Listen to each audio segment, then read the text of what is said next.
Assalamualaikum warahmatullahi wabarakatuh.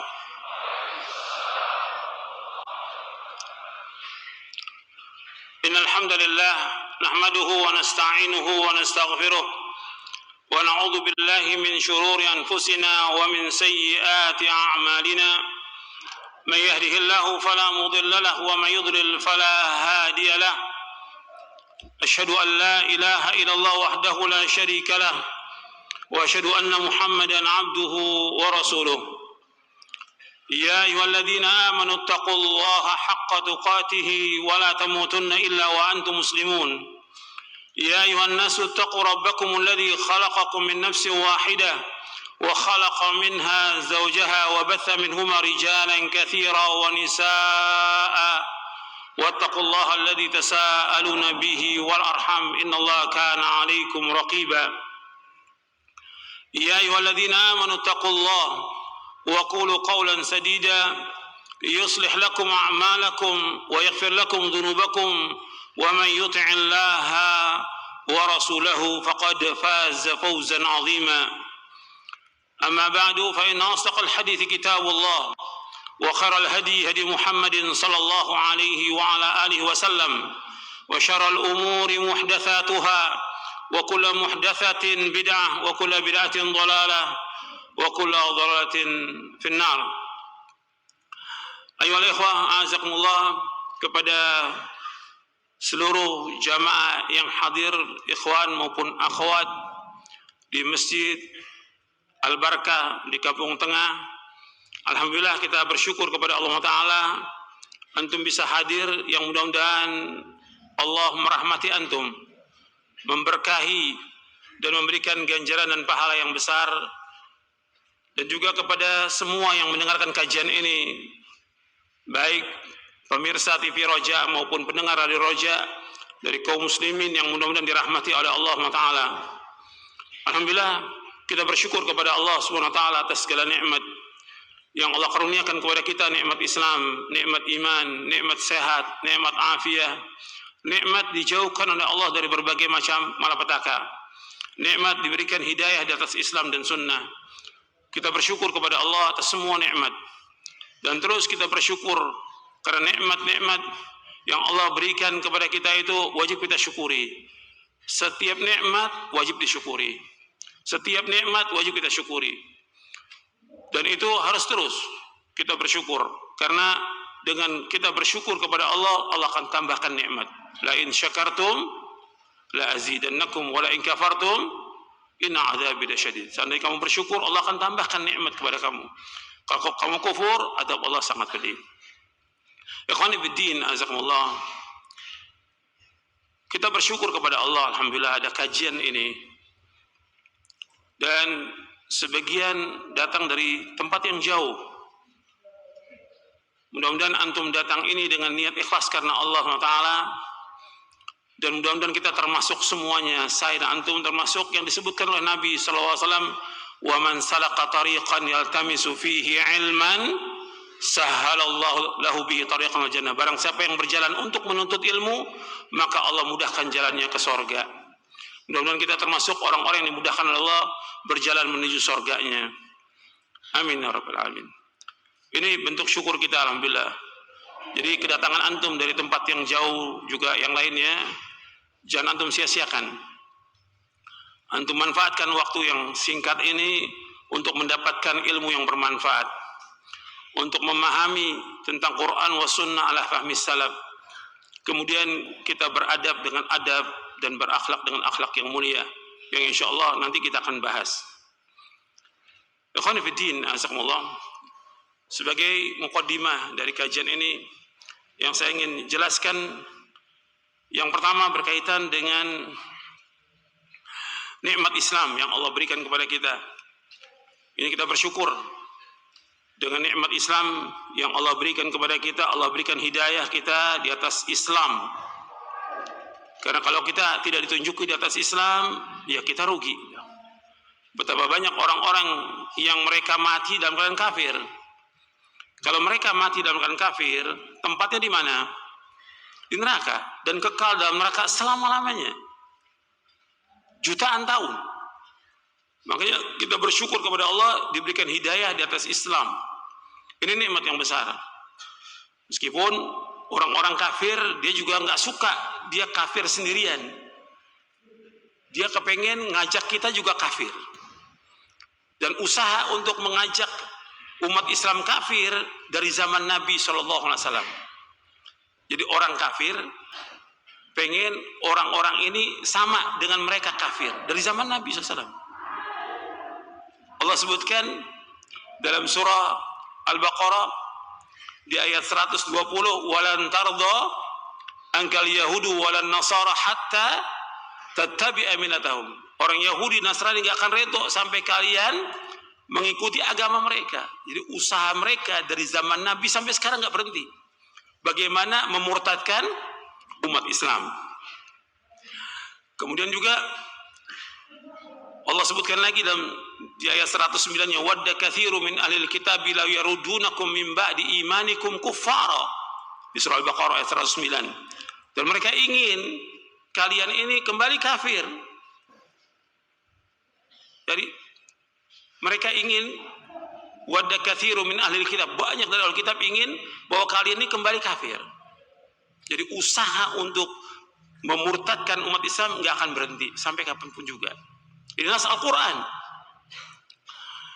Tadinya langsung orang-orang Yahudi yang turun, atau Nasrani, atau misionaris.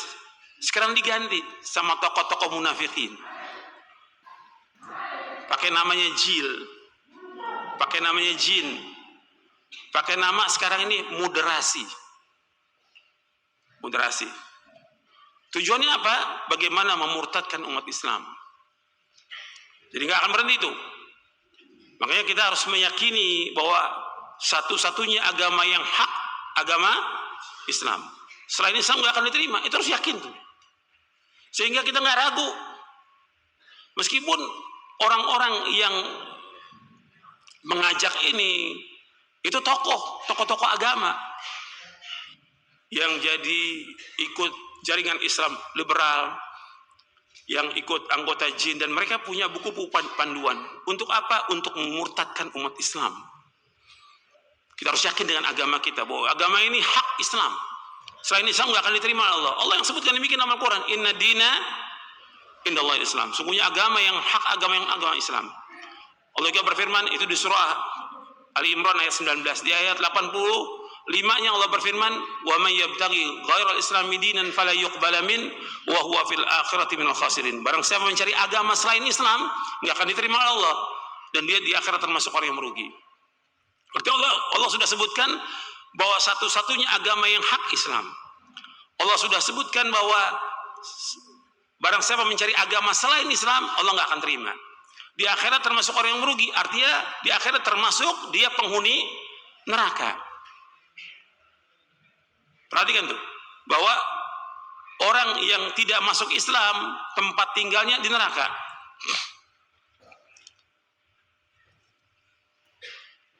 Itu tolong jangan ada suara ya. Antum perhatikan, kalau antum sudah masuk ke ruangan atau yang di luar, antum mau dengarkan kajian, jangan ada suara, jangan bicara. Dengarkan baik-baik. Ini majelis ilmu, majelis yang dihadiri oleh para malaikat. Antum diam semuanya. Rasulullah SAW bersabda dalam hadis yang sahih yang diriwayatkan oleh Imam Muslim dari sahabat Abu Hurairah radhiyallahu an, "Walladzi nafsu Muhammadin biyadihi la yasma'u bi ahadun min hadhihi al-ummati yahudiyyun wala nasraniyyun thumma yamut wa lam yu'min billadzi ursiltu bihi illa kana min ashabin nar." Demi Allah yang diri Muhammad di tangannya, tidaklah mendengar aku diutus siapa saja, apakah dia Yahudi atau dia Nasrani, kemudian dia tidak beriman dengan apa yang aku bawa, maka dia pasti menjadi penghuni neraka. Pasti. Artinya Nabi sudah menyatakan siapa aja yang mendengar diutusnya Nabi Muhammad SAW, apakah dia Yahudi atau Nasrani atau agama apa aja, dia dengar, dia tahu diutus Nabi Muhammad SAW, tapi dia tidak masuk agama Islam, dia tidak masuk ke dalam agama Islam, maka dia pasti menjadi penghuni neraka. Itu nas. Dalil. Lebih jelas lagi Allah sebutkan dalam Al-Quran, dalam surah Al-Bayyinah, surah 98 ayat 6. Allah berfirman, innal ladzina kafaru min ahlil kitabi wal musyrikina fi nari jahannam khalidina fiha ulaika hum syarrul bariyah. Sesungguhnya orang-orang kafir dari ahlul kitab. Ahlul kitab siapa? Ahlul kitab Yahudi dan Nasrani. Sesungguhnya orang-orang kafir dari ahlul kitab dan orang-orang musyrik tempat tinggalnya di mana? Neraka jahanam. Mereka kekal di dalamnya selama-lamanya dan mereka sejelek-jelek makhluk di muka bumi ini. Ini nas, dalil-dalil yang wajib kita yakini. Ini Al-Quran, ini sunnah, ini wahyu. Kita pegang terus bahwa Islam satu-satunya agama yang hak. Selain Islam gak akan diterima oleh Allah Subhanahu wa ta'ala.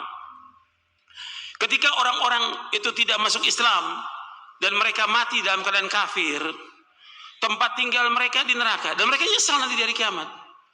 Penyesalannya, mereka ingin keluar dari neraka. Mereka ingin tebus dengan sepenuh bumi emas. Allah sebutkan dalam surah Ali Imran di ayat 91. Innal ladzina kafaru wa matu wa hum kuffarun fala yuqbala min ahadihim mil'ul ardi dhahaba wa la yuftada bih. Ulaika lahum adzabun alim wa ma lahum min nasirin. Sesungguhnya orang-orang kafir dan mereka mati dalam keadaan kafir, maka mereka ingin menebus karena mereka tempatnya neraka, tempat mereka tinggal di neraka. Mereka ingin menebus dengan apa? Dengan sepenuh bumi emas. Tapi Allah nggak akan terima. Bagi mereka azab yang pedih dan mereka tidak dapat penolong. Perhatikan dalam surah Ali Imran di ayat 91. Allah juga sebutkan dalam surah Al-Maidah di ayat 36, ayat 37. Jadi ini perhatikan bahwa Islam satu-satunya agama yang hak. Selain Islam gak akan diterima oleh Allah SWT. Kita bersyukur kita termasuk orang Islam. Keluarga kita Islam, itu jaga. Nanti menjaganya gimana? Ya dengan kita belajar Al-Quran wa sunnah ala fahmi salaf. Gak boleh berhenti kita belajar. Dan insya Allah nanti saya akan sampaikan apa aja yang perlu kita lakukan dan jalankan dalam kehidupan kita sehari-hari.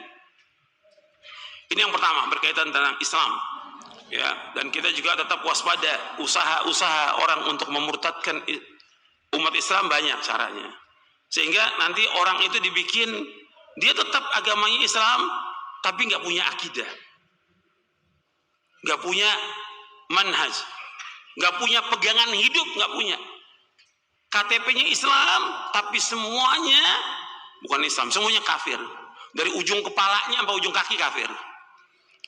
Artinya semua udah cara-cara kafir yang dipakai sama dia. Omongan yang keluar kafir. Ini kan yang keluar terus menerus sekarang tiap hari ini dari tokoh-tokoh munafikin yang ada di Indonesia ini, ratusan orangnya. Dan mereka ingin kita ini kafir sama seperti mereka. Waddu law takfuruna kama kafaru fatakununa sawa. Allah sebutkan dalam surah An-Nisa ayat 89. Dan mereka ingin kalian kafir sebagaimana mereka kafir, sehingga sama dengan mereka. Mereka gencar.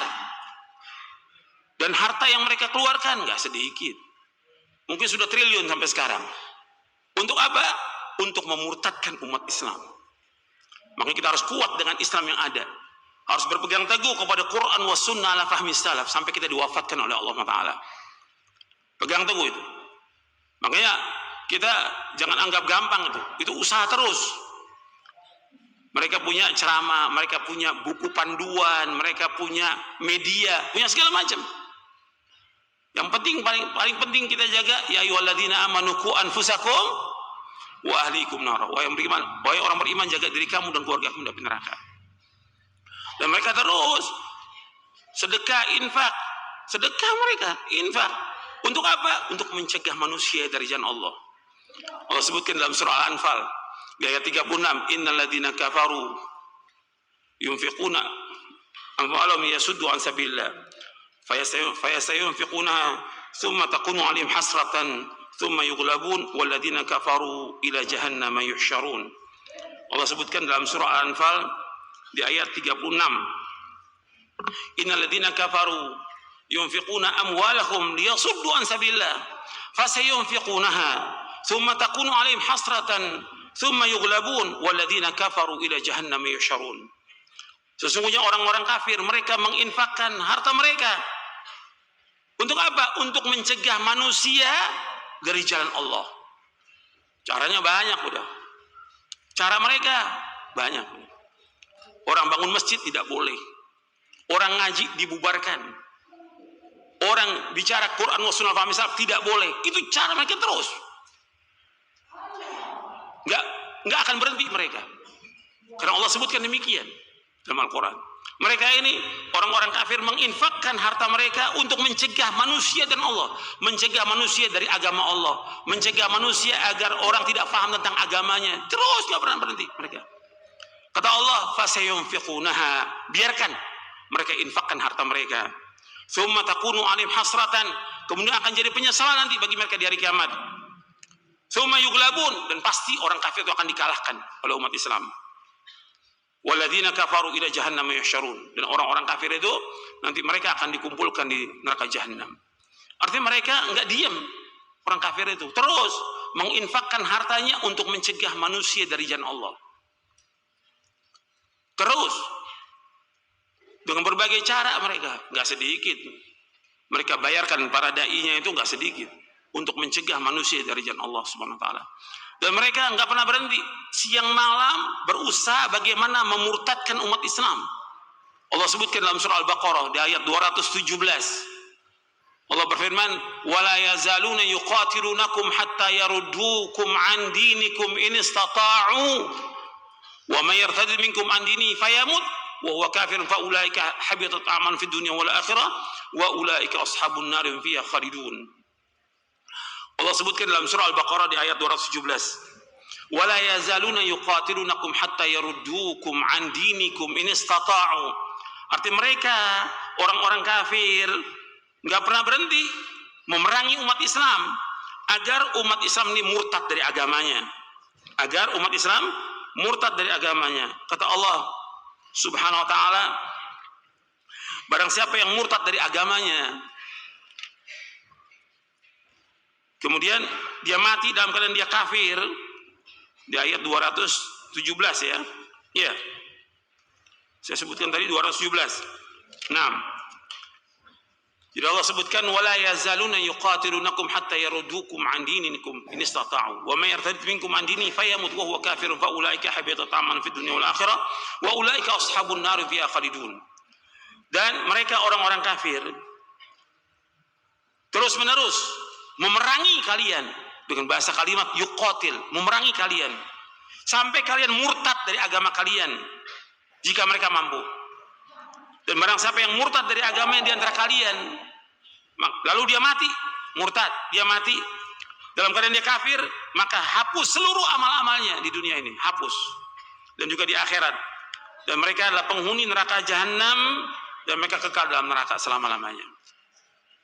Artinya orang kalau murtad dari agamanya, ya berarti dia kafir. Kalau menurut hukuman Islam, orang yang murtad dibunuh sesuai dengan syariat Islam. Yang membunuh ulil amri. Dengan dasar hadis yang sahih yang diriwayatkan oleh Imam Bukhari, man baddala dinahu faqtuluh. Barang siapa yang merubah agamanya, kamu bunuh dia. Ulil amri yang bunuh. Itu dunia, belum lagi nanti di akhirat. Dia kekal dalam neraka selama-lamanya. Ikhwan fillah, azakumullah. Ini yang harus saya sampaikan dalam muqaddimah, bahwa kita bersyukur kita diberikan nikmat Islam. Ini nikmat yang luar biasa yang wajib kita syukuri. Untuk menjaga keislaman kita harus belajar tentang Islam. Kita harus belajar terus, belajar tentang Quran, tentang sunnah, tentang pemahaman para sahabat, dan kita harus meyakini bahwa inilah yang hak, ini yang benar, dan kita wajib mengamalkannya dalam kehidupan kita sehari-hari. Jaga keikhlasan kita dan mengikuti contoh Rasulullah SAW, dan kita mohon agar amal kita diterima oleh Allah Taala, dan kita minta agar kita masuk ke dalam sorganya. Siang malam itu permintaan, sebagaimana Rasulullah meminta sorga siang dan malam. Gitu. Sekarang kita masuk ikhwan fillah. Yang kedua, pembahasan kita tentang Rasulullah SAW sudah menyebutkan bahwa umat Islam ini akan terpecah. Umat Islam ini akan terpecah menjadi 73 golongan. Ini udah ketentuan demikian, Allah sudah tetapkan demikian. Bahwa umat Islam ini akan terpecah menjadi 73 golongan. Kita Islam dan Nabi menyampaikan dakwah Islam dan Nabi menjelaskan kepada para sahabat radhiyallahu anhum ajma'in dan juga kepada kita semuanya bahwa umat Islam ini akan terpecah menjadi 73 golongan. Untuk melihat dalilnya di halaman 109 110. Ini kitab ini tebal ya, untuk nanti antum baca di rumah sampai khatam. Untuk antum baca di rumah sampai tamat, nanti ulangi lagi. Adapun yang dikaji ya nggak mungkin semuanya. Pernah kita kaji dulu di Masjid Imam Ahmad bin Hambal, kalau nggak salah 4 tahun baru selesai ya. Itu setiap pekan, 4 tahun setiap pekan baru selesai. Sekarang kajian 2 jam mau selesai nggak mungkin, mustahil. Jadi kita ambil yang pokok-pokok saja, yang mudah-mudahan bermanfaat buat kita semuanya. Antum lihat di halaman 109, 110. Rasulullah sallallahu alaihi wasallam bersabda dalam hadis yang sahih, "Ala inna man qablakum min ahli al-kitab iftaraqu ala 72 millah wa in hadhihi al-millah sataftariqu ala 73 72 fi an-nar wa wahidatun fil jannah wa hiya al-jamaah." Ketahuilah sesungguhnya orang-orang sebelum kalian dari Ahlul Kitab telah berpecah belah menjadi 72 golongan. Sesungguhnya umat Islam akan terpecah menjadi 73 golongan. 72 golongan tempat di dalam neraka dan hanya 1 golongan di dalam surga, yaitu al-jamaah. Hadis ini sahih, diriwayatkan oleh Imam Abu Daud, Ahmad, Al-Hakim, Ad-Darimi, Al-Ajuri dalam kitabnya Syariah, Al-Lalikai dalam Syarah Ushul I'tiqad Ahlussunnah wal Jamaah. Dan hadis ini disahihkan oleh Al-Hakim, Al-Tahabi dan yang lainnya, disahihkan juga oleh Syekh Al-Albani dalam silsilah Ahadits As-Sahihah di juz yang pertama. Kemudian di sini disebutkan bahwa umat Islam terpecah menjadi 73. Artinya orang Yahudi, Nasrani 71, Nasrani 72, umat Islam 73. Menunjukkan bahwa umat Islam lebih banyak terpecahnya daripada Yahudi, Nasrani. Kemudian Nabi menyebutkan 72 masuk neraka, 1 yang masuk surga. Nabi sebutkan 1 yang masuk surga jamaah. Dalam hadis yang lain dijelaskan dalam riwayat lain, kulluhum finnar illa millatan wahidatan ma'ana alaihi wa ashabi. Semua golongan tersebut tempatnya di neraka kecuali 1, yaitu yang aku dan para sahabatku berjalan di atasnya. Hadis ini hasan, diriwayatkan oleh Imam Tirmidzi dan Al-Hakim dari sahabat Abdullah bin Amr, dan dihasankan oleh Syekh Al-Albani dalam Sahih Al-Jami', maksudnya Sahih Jami' Shaghir. Ini sebagai penjelas bahwa 1 yang selamat itu yaitu orang yang mengikuti Rasulullah SAW dan para sahabatnya, ma'ana alaihil yauma wa ashabi, yaitu orang mengikuti aku dan para sahabatku. Kemudian kita lihat lagi dalil yang lain. Enggak apa-apa kita dalilnya tidak urut, tapi yang penting saya harus bacakan dalil ini. Antum lihat di nomor 8 halaman 70.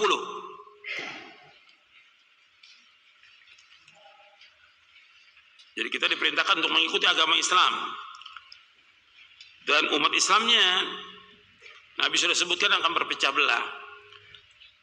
Dan Nabi sudah sebutkan sallallahu alaihi wasallam bahwa 1 yang selamat. Maka kita wajib ikut yang 1 ini.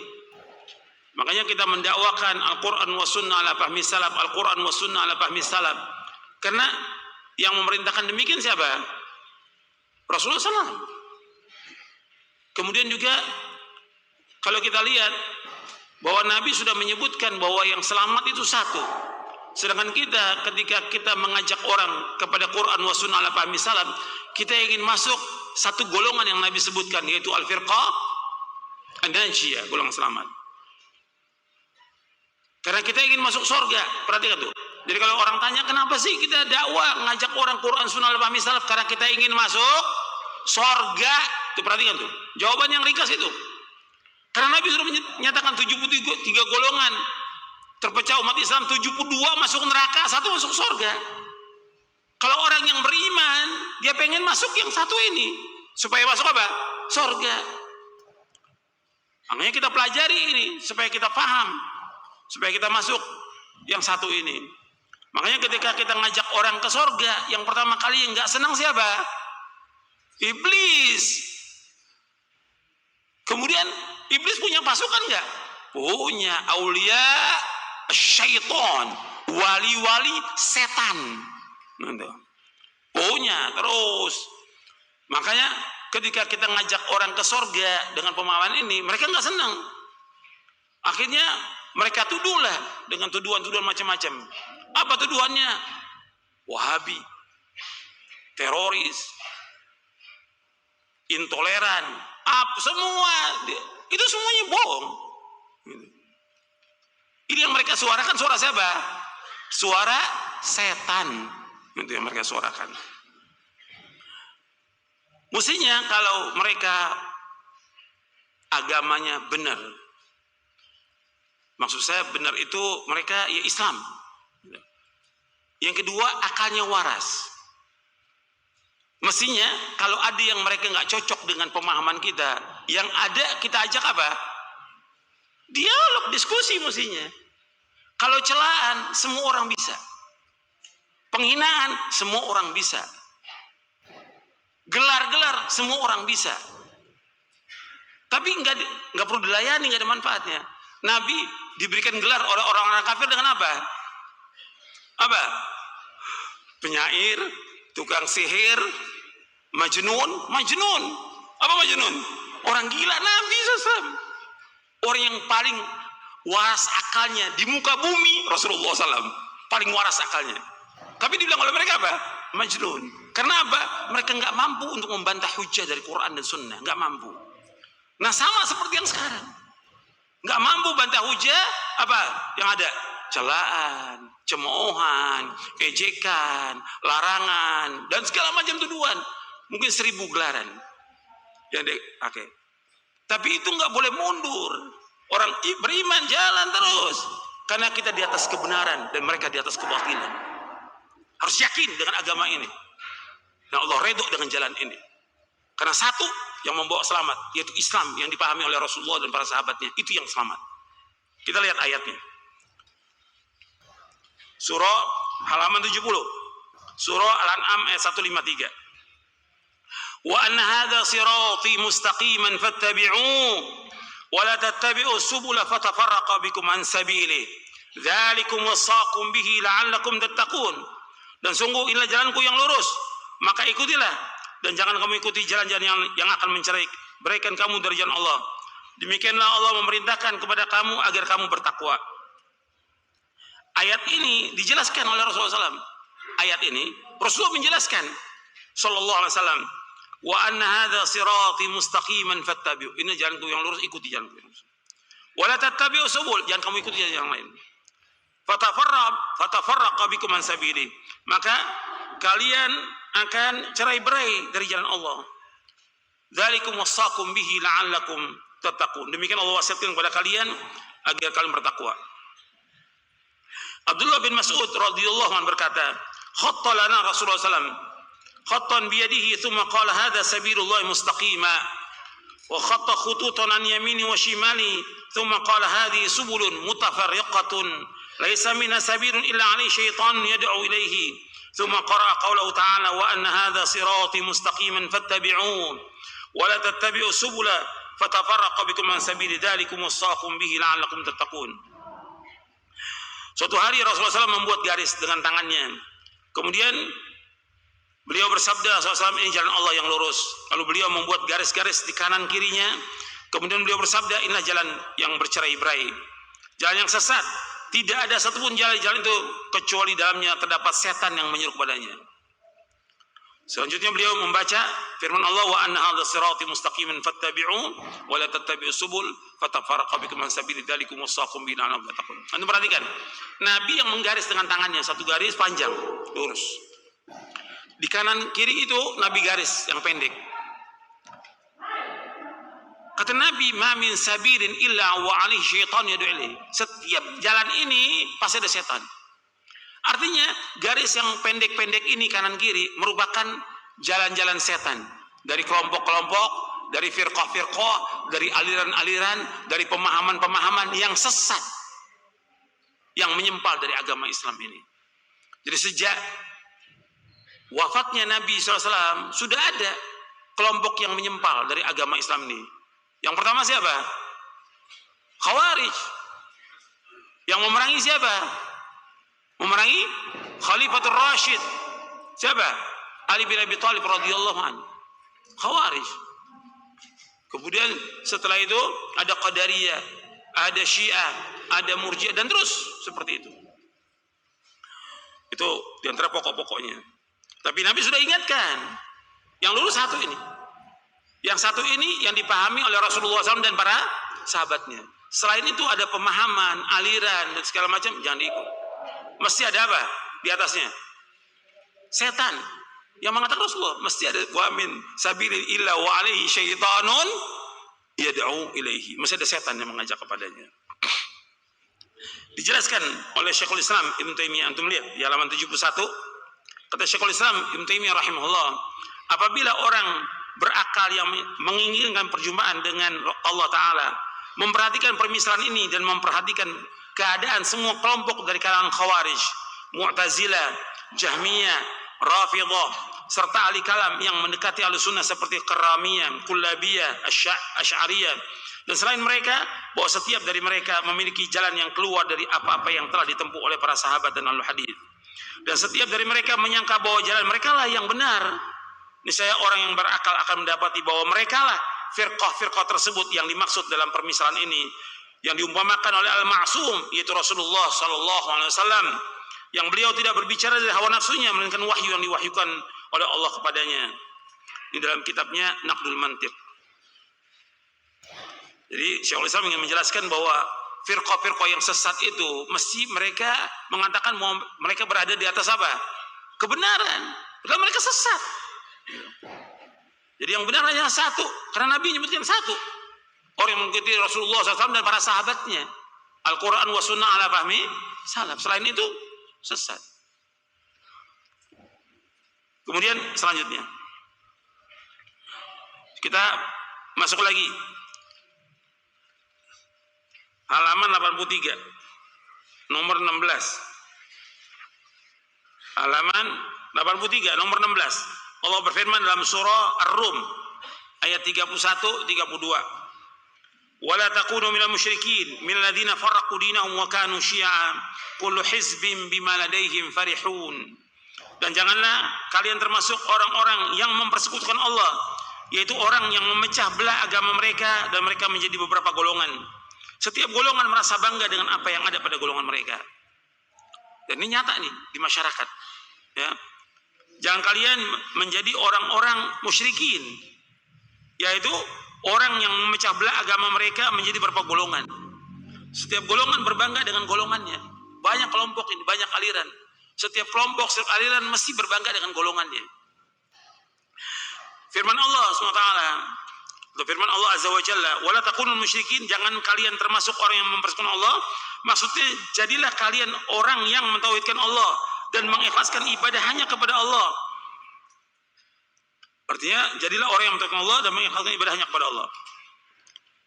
Kemudian, minal ladzina farraqu dinahum wa kanu syi'a kullu hizbin bima ladaihim farihun, yaitu orang-orang yang memecah belah agama mereka dan mereka menjadi beberapa golongan.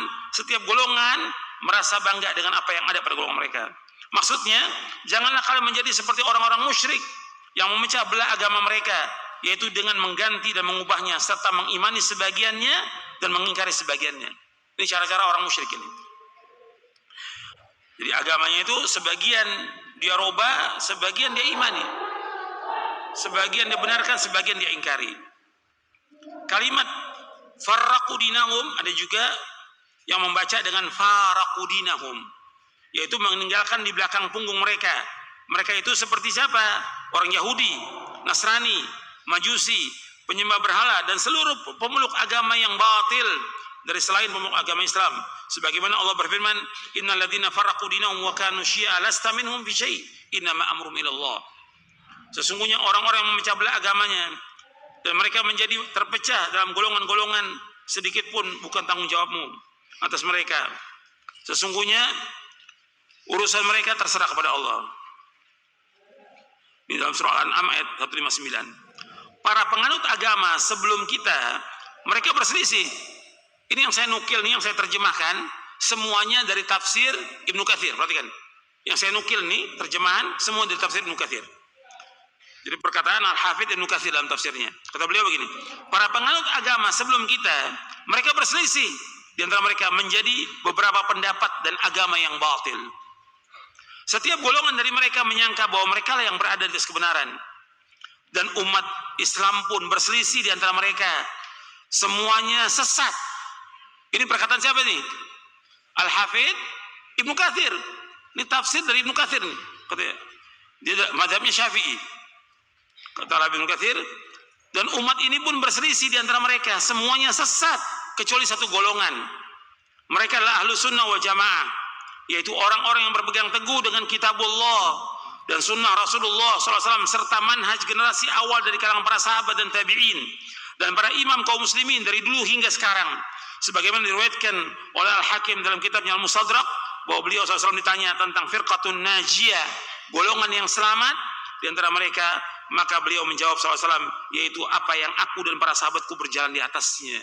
Ma'ana alaihil yauma wa ashabi, itu orang mengikuti aku dan para sahabatku.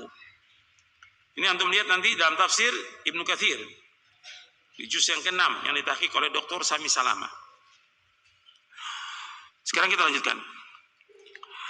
Kemudian kalau kita baca nih, ini yang saya tulis di buku ini dalil-dalil dari Quran, dari hadis Nabi, kemudian juga dari hadisnya yang sahih yang saya bawakan. Kemudian dari perkataan para tabi'i, sahabat, perkataan para tabi'in, tabi'ut tabi'in, dan para imam. Lebih dari 60 dalil ini. Artinya di buku ini ingin menjelaskan bahwa kita ini wajib mengikuti manhaj salaf. Wajib. Diperhatikan, wajib kita mengikuti ini. Dan kita harus berpegang teguh di atasnya dan mati di atasnya. Al-Quran wa sunnah fahmi salaf. Enggak boleh kita menyimpang sedikit pun juga dari manhaj ini. Karena ini yang benar, ini yang selamat. Jaminan dari siapa? Benar dan selamat Allah dan Rasulnya SAW. Nanti anda bisa baca dalil-dalilnya. Karena nggak mungkin saya baca semuanya dalilnya. Benar datangnya dari Allah. Allah yang sebutkan. Ayat-ayat Al-Quran yang dibawakan. Kemudian selamat, Nabi yang sebutkan selamat. Al-firqah an-najiyah ma'ana al-yawma wa ashabi. Jadi dalil yang ada dalam buku ini menjelaskan tentang wajibnya mengikuti manhaj salaf. Karena kita ingin selamat dunia dan akhirat. Karena kita semua ingin masuk surga. Nabi sudah menyebutkan satu yang masuk surga. Jadi orang nggak bisa ingkari. Kalau dia punya akal, dia punya mata, dia punya telinga, dia punya hati, dia nggak bisa ingkari bahwa umat Islam ini sudah berpecah sejak wafatnya Rasulullah SAW. Berpecah belah umat Islam. Yang mengatakan demikian siapa? Rasulullah SAW. Tapi Nabi sudah memberikan solusi jalan keluar yang terbaik dari perpecahan itu. Nabi sebutkan satu yang selamat. Ma'ana alaihil yauma wa ashabi. Orang mengikuti aku dan para sahabatku. Ini yang wajib kita ikut. Ini yang wajib kita pahami, wajib kita amalkan, wajib kita berpegang teguh sampai kita diwafatkan Allah. Karena kita ingin selamat. Karena kita ingin masuk surga. Itu aja. Jadi kalau orang tanya kenapa sih harus ikut manhaj salaf? Karena kita ingin masuk surga. Jawaban yang gampang. Kenapa sih antum dari tempat yang jauh mau ngaji? Kenapa ngaji jauh? Kan di daerah juga ada. Kenapa sih? Karena kita pengen masuk surga. Jawaban gampang. Orang awam juga paham. Semua kita masuk surga. Sebab jalan menuju nuntut ilmu itu jalannya kemana? Ke surga. Wa man salaka tariqan yaltamisu fihi ilman sahalallahu bihi tariqan ilal jannah. Sekarang kita akan bahas tentang prinsip yang penting dalam manhaj salaf ini. Prinsip yang penting dalam manhaj salaf. Yaitu yang pertama berkaitan dengan masalah akidah dulu. Jadi yang pertama kita bahas tadi tentang mukadimah tentang Islam. Kemudian yang kedua, kita meyakini bahwa Islam agama yang benar. Yang ketiga, umat Islam berpecah menjadi berapa golongan. Yang keempat sekarang prinsip dalam manhaj salaf. Sekarang kita masuk dalam akidah dulu.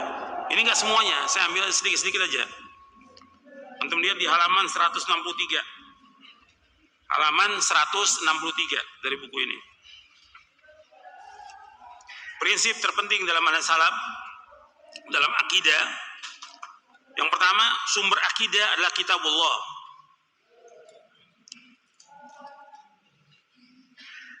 Sumber akidah kitabullah Al-Quran, sunnah Rasulullah SAW yang sahih dan ijma' salafus saleh. Dasarnya di sini disebutkan sumber juga dalam memahami akidah dalam manhaj salaf adalah hanya terbatas pada 3. Itu Al-Quran, As-Sunnah, dan ijma' salafus saleh. Akidah dalam agama Islam adalah perkara yang gaib, yaitu tidak dapat diketahui oleh panca indera dan dia bersifat tauqifiyah.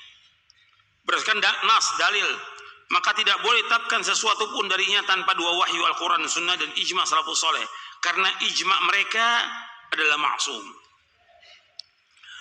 Dalilnya tentang wajib kita mengikuti Al-Quran, itu Allah berfirman dalam surah Al-A'raf di ayat 3 di sini, ittabi'u ma unzila ilaikum min rabbikum wa la tattabi'u min dunihi awliya qalilan ma tadhakkarun. Ikutilah apa yang turunkan kepadamu dari Rabbmu dan janganlah kamu ikuti selain dia sebagai pemimpin. Sedikit kali kamu mengambil pelajaran. Artinya disuruh mengikuti Al-Quran. Kemudian Allah juga berfirman dalam surah Al-Hasyr ayat 7. Wa ma atakumur rasulu fakhudhu wa ma nahakum anhu fantahu wattaqullaha innallaha syadidul iqab. Apa aja yang datang kepada kamu dari Rasul kamu ambil, yang dilarang kamu tinggalkan. Bertakwalah kepada Allah karena Allah itu sangat keras siksanya. Allah juga berfirman di dalam surah An-Nisa di ayat 115, "Wa may yushaqiqir rasula min ba'di ma tabayyana lahul huda wa yattabi' ghaira sabilil mu'minin nuwallihi ma tawalla wa nuslihi jahannam wa sa'at masira." Dan barang siapa yang menentang Rasul sesudah jelas kebenaran baginya dan mengikuti jalan yang bukan jalan orang-orang mukmin, kami biarkan ia leluasa terhadap kesesatan yang telah dikuasainya itu, dan kami masukkan ia ke dalam neraka jahanam, dan jahanam itu seburuk-buruk tempat kembali.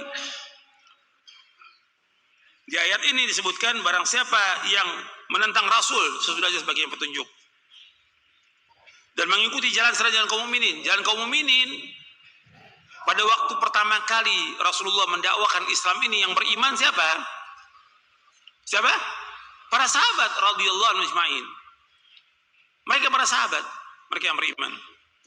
Jadi kalau orang mengikuti jalannya kaum mukminin, jalannya para sahabat, dia tidak mengikuti jalan sahabat, tidak mengikuti fahmus salaf, manhajnya salaf, mereka tidak mengikuti manhaj salaf. Kata Allah apa? Nuwallihi ma tawalla, kami palingkan kemana dia berpaling. Kami biarkan dia sesat. Kemudian akibatnya lagi di akhirat, wa nuslihi jahannam, kami akan masukkan dia ke neraka jahanam, wa sa'at masira, dan neraka jahanam sejelek-jelek tempat kembali. Artinya orang kalau sudah menentang dari manhaj salaf, dia tidak mengikuti manhaj salaf, Allah sudah ancam. Ancamannya apa? Ancamannya apa di sini? Yang pertama di dunia apa? Di dunia apa ancamannya? Sesat. Orang yang tidak mengikuti manhaj salaf dia sesat. Yang kedua di akhirat apa? Wa nuslihi jahannam. Diancam mereka masuk neraka jahanam. Kalau sudah seperti ini, berarti wajib atau tidak mengikuti manhaj salaf? Wajib. Nas Al-Quran. Ini dalil yang wajib kita ikuti. Jadi ayat ini menjelaskan bahwa Allah Ta'ala mengancam orang mengikuti selain jalan kaum mukminin, selain jalannya para sahabat, maka itu menunjukkan keharamannya. Artinya haram kita menyalahi para sahabat. Kita wajib mengikuti para sahabat, nggak boleh menyalahi. Kemudian tentang ijma'nya sahabat itu maksum, bahwa ijma'nya sahabat itu maksum, dasarnya hadis Nabi. Nabi bersabda SAW, untuk melihat di halaman 164 di bawah itu, Innallaha ta'ala qad ajara ummati min an tajtami ala dhalalah. Sesungguhnya Allah Ta'ala telah melindungi umatku dari berkumpul atau bersepakat di atas kesesatan. Hadis ini hasan, diriwayatkan oleh Imam Ibnu Abi Asim dalam Kitabus Sunnah dari sahabat Ka'ab bin Asim al-Asy'ari, dan dihasankan oleh Syekh Albani dalam silsilah hadits as-sahihah di juz yang ketiga.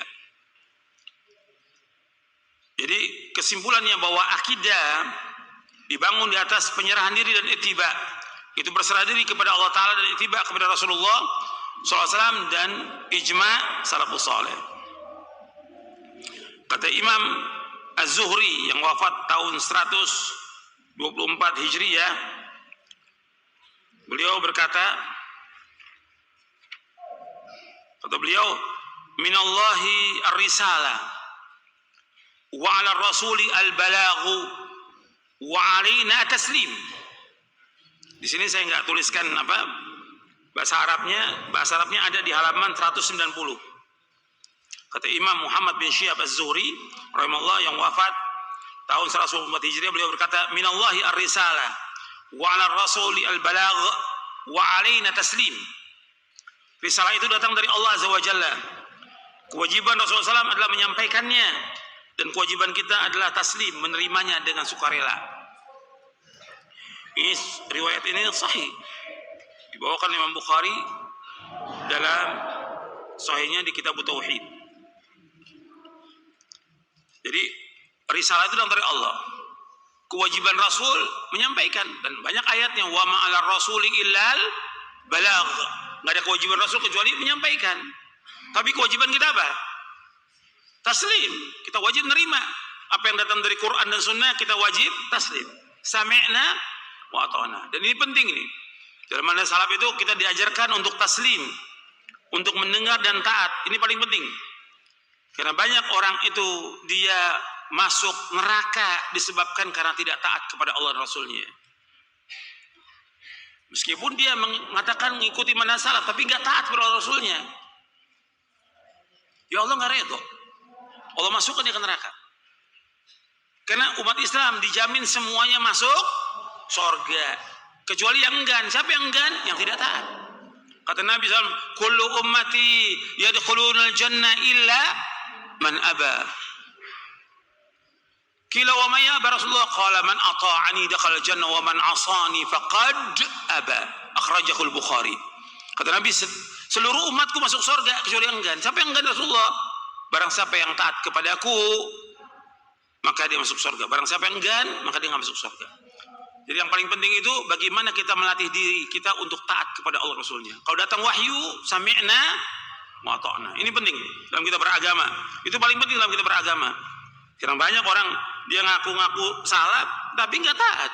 Kalau datang nas dalil dilawan, ada nas dalil dibantah, nggak boleh. Kalau udah datang dalil sami'na wa ta'na. Saya bawakan dalilnya. Antum lihat di halaman 189 190. Antum lihat. Ini diantara prinsip yang penting dalam manhaj salaf, yaitu menerima wahyu sepenuhnya dan mempergunakan akal menurut fungsi yang sebenarnya, serta tidak melampaui batas dalam perkara-perkara yang gaib yang tidak dapat dinalar oleh akal.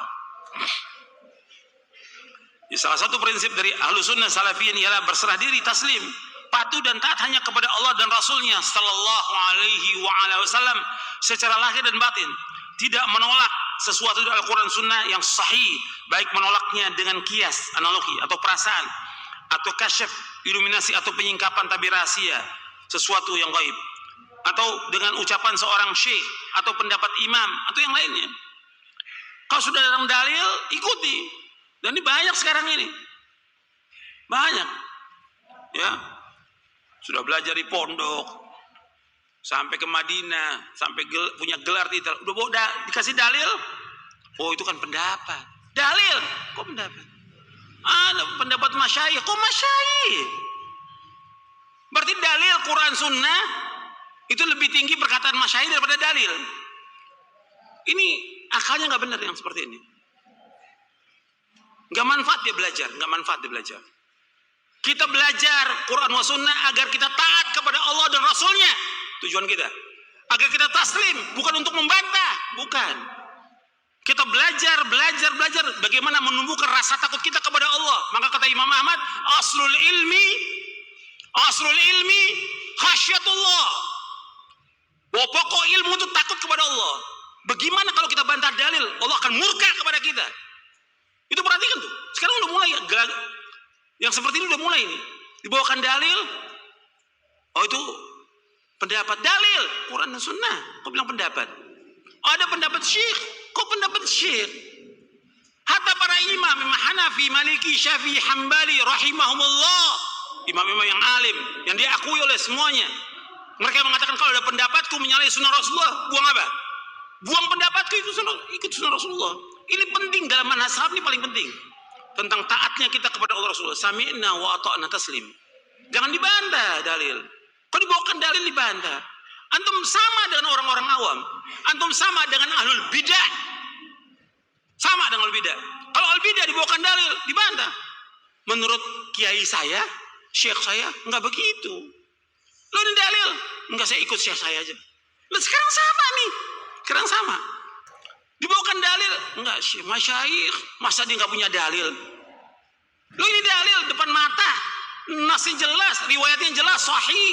Antum enggak mau terima. Masih masyayikh lagi. Bukan kita enggak hargai masyayikh. Kita hormati mereka. Tapi ketika bertentangan dengan dalil, yang kita ikut siapa? Dalil. Al-Quran Sunnah Fahmi Salaf. Paham sampai sini? Ini penting nih. Harus ribuan kali diulang yang seperti ini. Karena ini kenyataan. Saya alami seperti ini. Ketika bawakan dalil, ditolak dalil. Ya Allah, dalil ditolak. Antum sama dengan hizbiyin. Antum sama dengan ahlul bidah. Dalil ditolak. Dalil terima.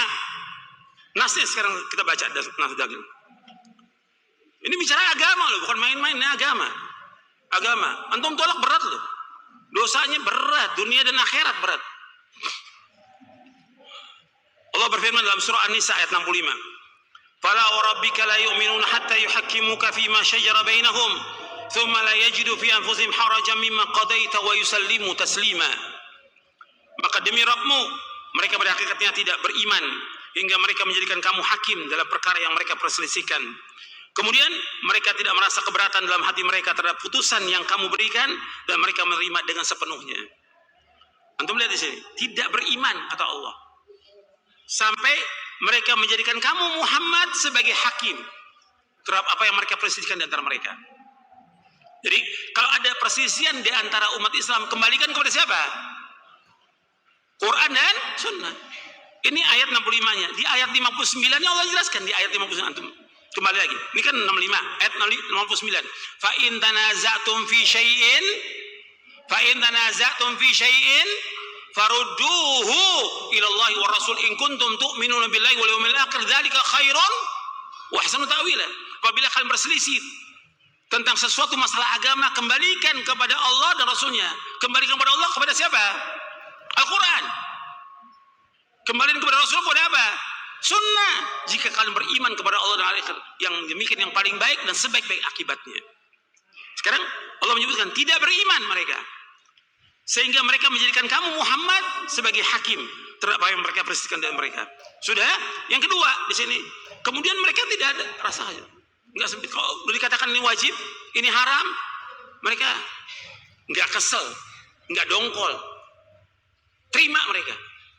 Kalau ini wajib ya wajib, terima. Kalau ini haram ya haram, tinggalkan. Tidak ada rasa kesal dalam hati, enggak ada. Yang ketiga, wa yusallimu taslima, dan mereka tunduk dengan seluruhnya. Kata Syekh Abdurrahman bin Nasir As-Sa'di rahimahullah dalam tafsirnya, bercerita menjelaskan tentang ayat ini. Ayat ini berkaitan tentang Islam, yang kedua iman, yang ketiga ihsan. Tiga ini, tiga tingkatan di ayat ini. Islam, iman, dan ihsan. Sekarang kita lihat ayat surah An-Nur ayat 51. Innama kana qaulal mu'minina idza du'u ila Allah wa rasul yahkuma bainahum an yaqulu sami'na wa ata'na wa ulaika humul muflihun. Hanya ucapan orang-orang mukmin apabila mereka diajak kepada Allah Rasulnya agar Rasul memutuskan perkara di antara mereka, mereka berkata kami mendengar dan kami taat, dan mereka itulah orang-orang yang beruntung. Jadi ucapan orang mukmin kalau diajak kepada Allah Rasulnya, diajak kepada Allah Rasulnya, artinya diajak dibawakan apa? Dalil dari Quran dan Sunnah untuk menghukumi di antara mereka. Mereka mengatakan apa? Sami'na wa ata'na, tidak membantah. Maka mereka lah orang-orang yang beruntung. Mereka lah orang-orang yang sukses. Mereka lah orang-orang yang bahagia. Kita kalau ada datang dalil nas, sami'na wa ata'na. Allah berfirman dalam surah Al-Ahzab, antum lihat lagi ayatnya. Surah Al-Ahzab di ayat 36, wa ma kana lil mu'minin wala mu'minatin idza qadallahu wa rasuluhu amran ay yakuna lahumul khiyaratu min amrihim wa may ya'sillaha wa rasulahu faqad dhalla dhalalan mubina. Dan tidak patut bagi laki-laki yang mukmin dan perempuan yang mukmin apabila Allah Rasulnya telah menetapkan satu ketetapan, tidak ada pilihan yang lain bagi mereka tentang urusan mereka. Dan barang siapa yang durhaka kepada Allah Rasulnya, maka sungguh dia telah tersesat dengan sesatan yang nyata.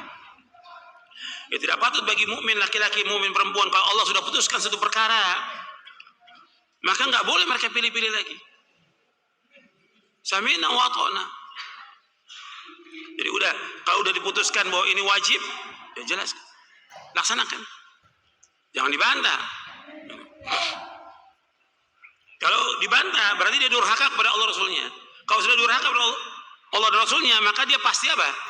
Sesat. Saya ambil contoh umumnya, yang mudah aja. Sholat berjamaah bagi laki-laki wajib atau tidak? Wajib. Dalilnya? Dalil bahwa laki-laki wajib sholat di masjid. Dalilnya? Wa aqimus sholata wa atuz zakata warka'u ma'rakin. Surah Al-Baqarah ayat 43. Dirikanlah sholat, keluarkanlah zakat, dan rukuk bersama rukuk. Linnas. Allah perintahkan laki-laki berjamaah, wajib, nggak boleh tolak. Dan hadis banyak, lebih dari 10 hadis tentang perempuan pakai jilbab, wajib atau tidak? Wajib. Dasarnya, ya ayuhan nabi, qul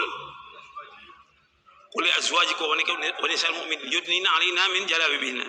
Dzalika adna yu'radu fala yu'dhina wa kana Allahu ghafurur rahim. Dalam surah Al-Ahzab ayat 59. Artinya Allah memerintahkan wanita untuk pakai jilbab, wajib. Enggak pakai alasan lagi. Enggak ada alasan. Ketika dia membantah, sesat. Ini contoh aja, 2. Masih banyak ribuan contoh. Jadi kalau udah Allah dan Rasulnya putuskan satu perkara, sami'na wa ata'na.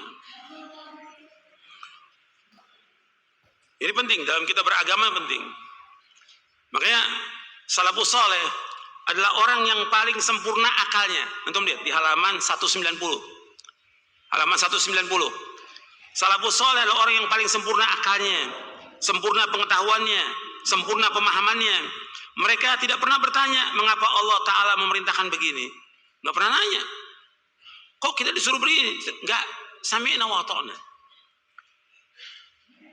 Mereka nggak pernah bertanya, mengapa dilarang dari perbuatan ini? Mengapa Allah takdirkan begini? Kenapa Allah berbuat begini? Bagaimana sifat Allah? Tidak pernah ada. Tidak pernah seorang salaf bertanya dengan pertanyaan-pertanyaan seperti ini. Karena mereka adalah orang-orang yang beriman dan sempurna ilmunya. Dari Allah Ta'ala dan Rasulnya SAW. Mereka bersegera dalam melaksanakan perintah dan mereka menandiri apa yang dilarang. Dan ini diantara ciri para sahabat itu, mereka segera. Kalau udah panggilan Allah dan Rasulnya, segera. Jadi nggak nolak, nggak bantah, nggak ini. Kalau sekarang kan bantah. Kalau udah dalil dibantah, jangan dibantah dalil. Quran dan Sunnah dibantah. Jangan dilawan Quran dan Sunnah dengan perasaan. Jangan dilawan dengan ra'yu. Jangan dilawan dengan perkataan ulama. Jangan. Yang harus kita junjung tinggi, yang paling tinggi adalah apa? Wahyu, Al-Quran dan Sunnah. Itu paling tinggi sudah. Makanya dikatakan oleh Imam Ibnu Jauzi di dalam kitabnya Saidul Khatir, al-ilmu aslul a'zam, aslul akbar. Ilmu itu paling besar, sudah paling tinggi. Semua rendah. Hatta ulama semua rendah. Yang paling tinggi itu ilmu. Maksudnya ilmu di sini apa? Ilmu syar'i. Maksudnya apa? Wahyu, Quran dan Sunnah paling tinggi. Yang wajib kita muliakan wahyu. Yang wajib kita berpegang teguh dengan wahyu, bukan dengan perkataan ulama, bukan. Bukan kata syekh ini, bukan. Ini penting dalam kita beragama ini. Bahwa kalau kita udah pakai seperti itu, kita jadi lagi seperti dulu ahlul bid'ah lagi, atau orang hizbi. Dia selalu mengatakan, itu kan pendapat kamu. Dalil bilang pendapat. Saya ikut pendapat syekh saya aja. Saya pendapat ustaz saya. Dia ngajarkan orang untuk apa? Untuk kembali jumud. Apa jumud tuh? Beku. Nggak mau berkembang. Kata Syekh Albani, al-ilmu la yaqbalul jumud. Ilmu itu nggak terima jumud. Ilmu berkembang. Kalau sudah dalil, sami'na wa ata'na. Ini penting nih. Ini perhatikan tuh. Itu yang orang dia selamat bahagia ya dengan berpegang pada dalil. Sekarang kita masuk, ini udah cukup sampai di sini. Sekarang kita masuk kepada prinsip dakwah. Prinsip dakwah salafiyah, bab yang ke-8. Di pembahasan yang kelima sekarang. Prinsip dakwah salafiyah. Bab yang ke-8 halaman 273. Ini juga nggak semua kita bahas. Sebelum saya lanjutkan tentang masalah prinsip dakwah ini, yang penting antum perhatikan bahwa prinsip dalam manhaj salaf ini semuanya jelas, semuanya mudah, semuanya gamblang. Perhatikan. Sebelum kita lanjutkan prinsip dakwah salaf, saya mau jelaskan dulu tentang prinsip manhaj salaf ini dalam akidah dan yang lainnya. Bahwa ini jelas gamblang, tidak membingungkan, tidak seperti pendapat-pendapat ulama atau tidak kelompok-kelompok yang membingungkan. Kalau manhaj ini jelas, tidak membingungkan sama sekali. Antum lihat di halaman 231.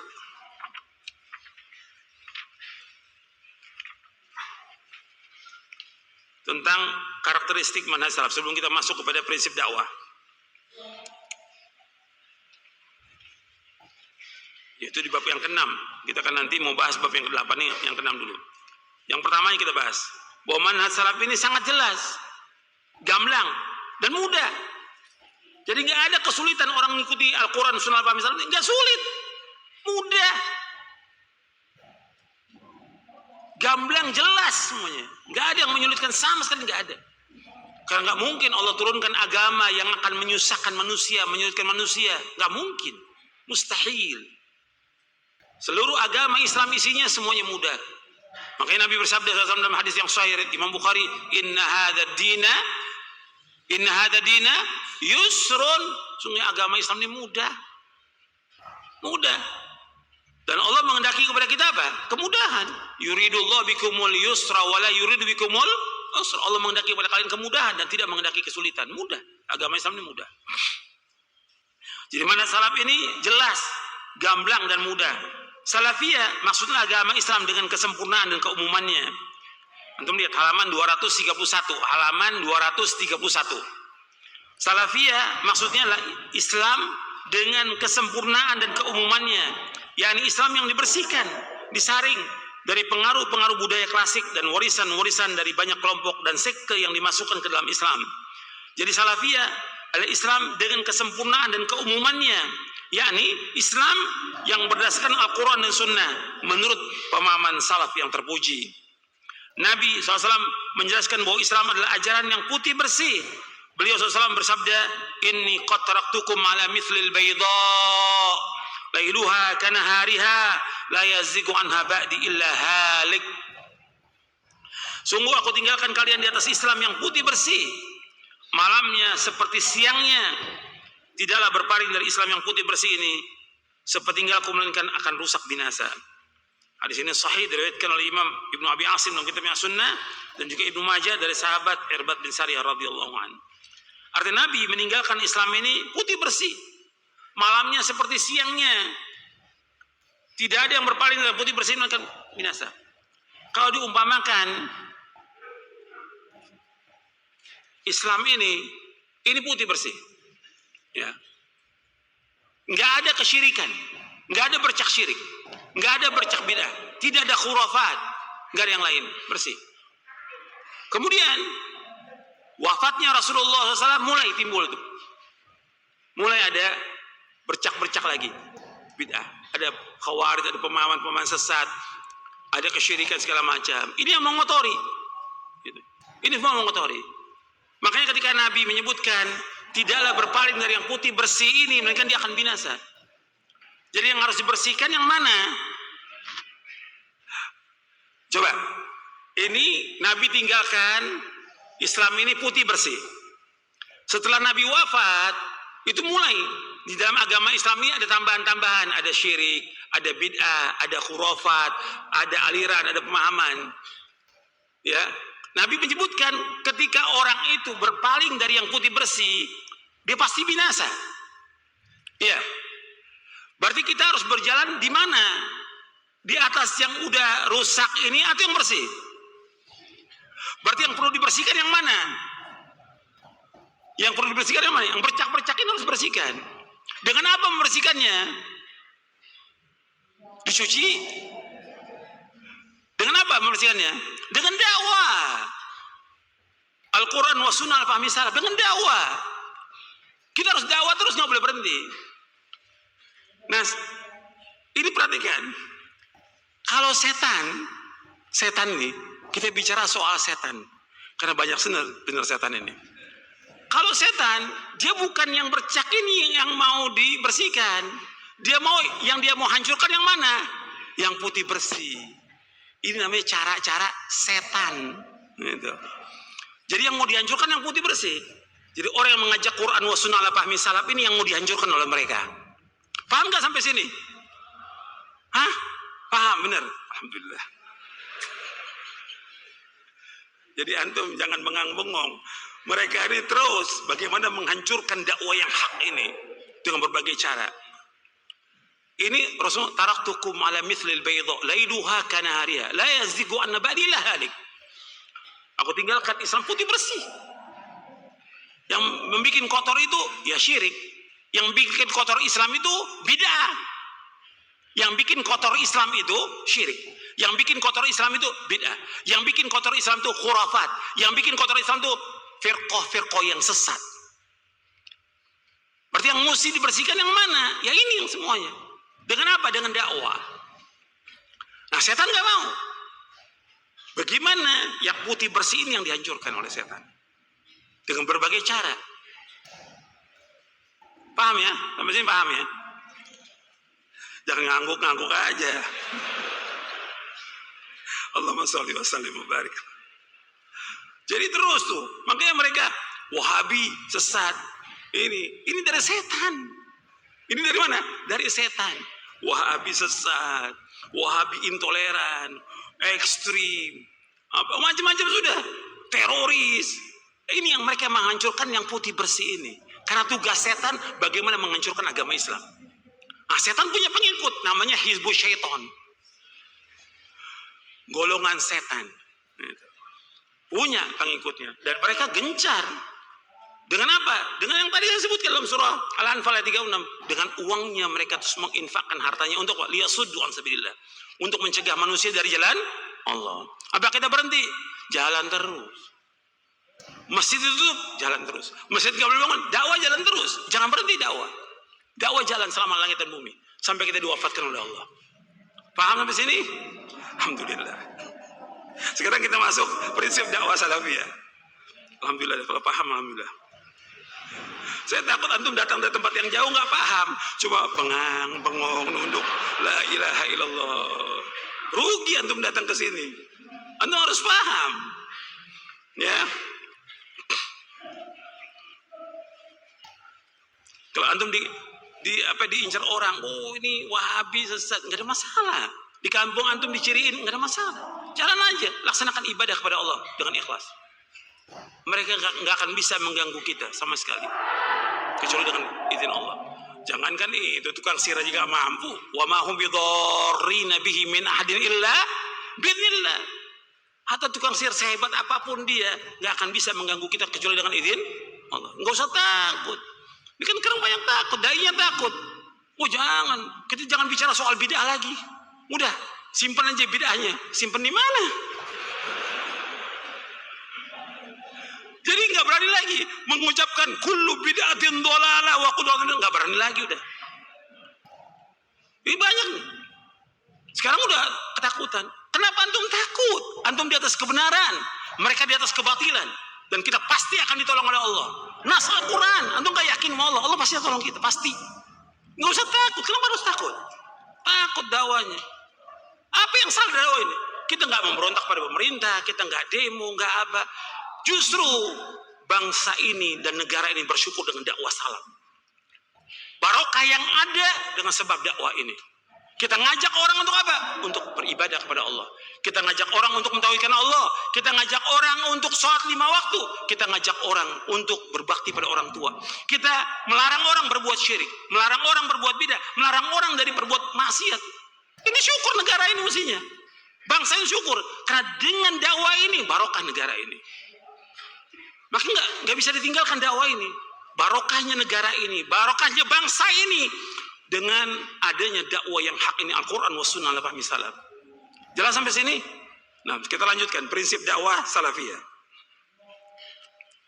Kita prinsip dakwah salafiyah juga nggak semuanya kita bahas. Sekarang yang paling pokok di sini tentang dakwah tauhid dan melarang manusia dari perbuatan syirik. Di sini saya sebutkan bahwa di antara prinsip dakwah salafiyah kembali kepada Al-Quran dan Sunnah menurut pemahaman salafus saleh. Ini sudah kita bahas. Yang saya pentingkan di sini yaitu bahwa dakwah salaf itu adalah dakwah tauhid, itu yang paling pokok. Antum melihat di halaman 287. 287.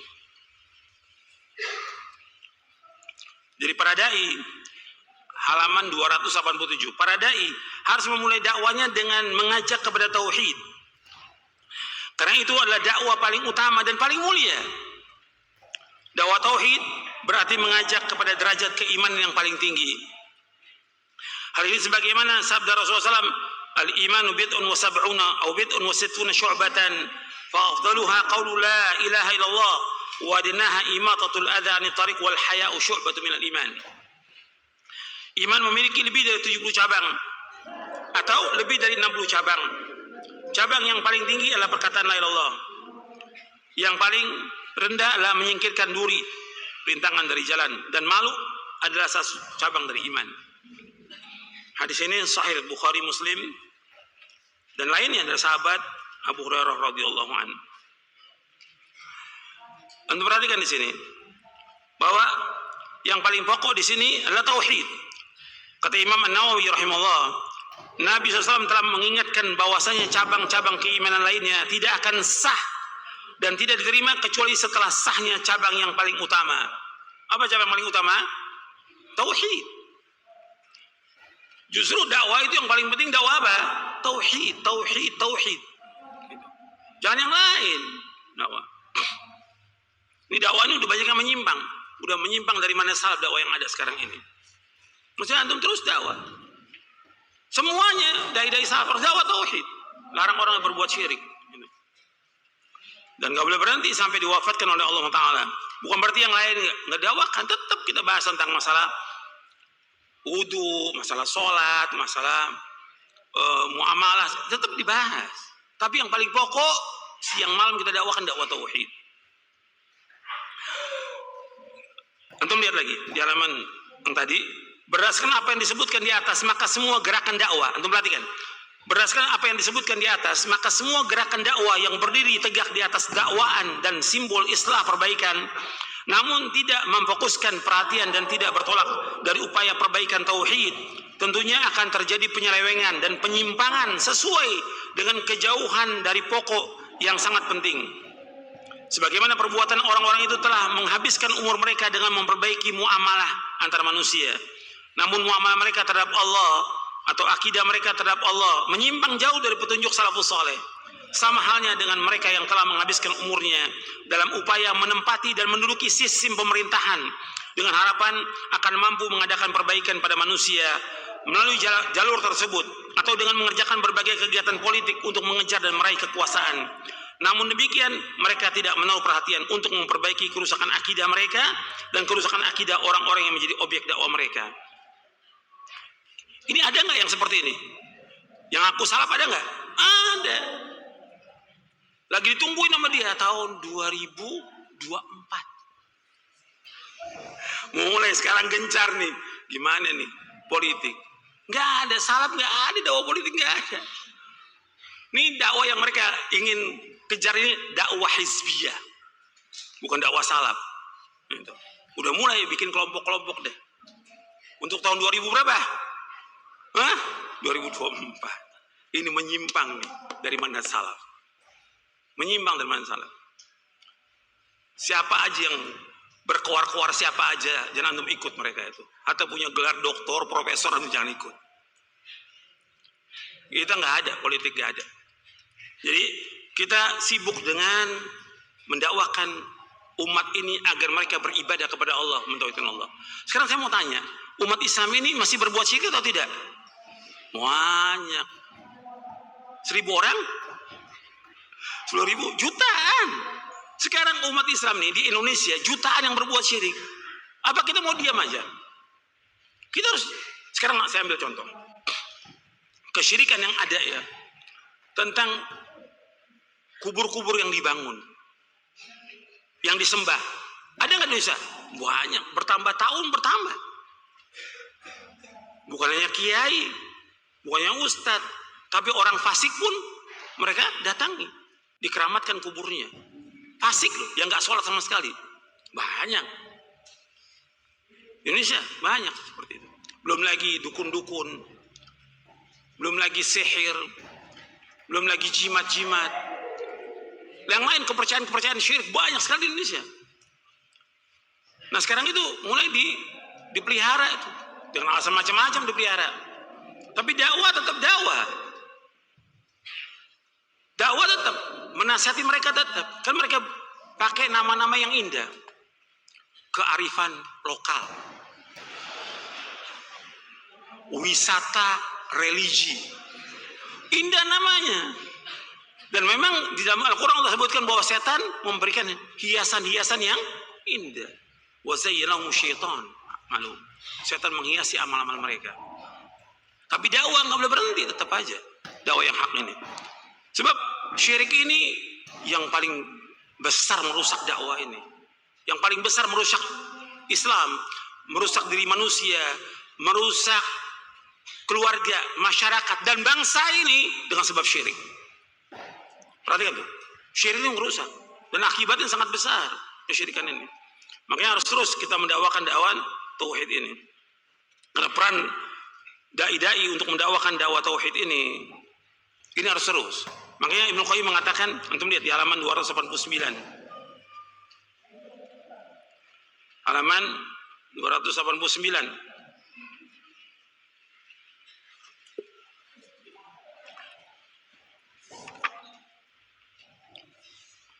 Kata Ibnu Qayyim, tauhid adalah kunci pembuka dakwah para rasul.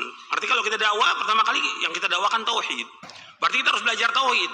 Kalau kunci dakwah para rasul itu tauhid, berarti kita harus belajar tauhid.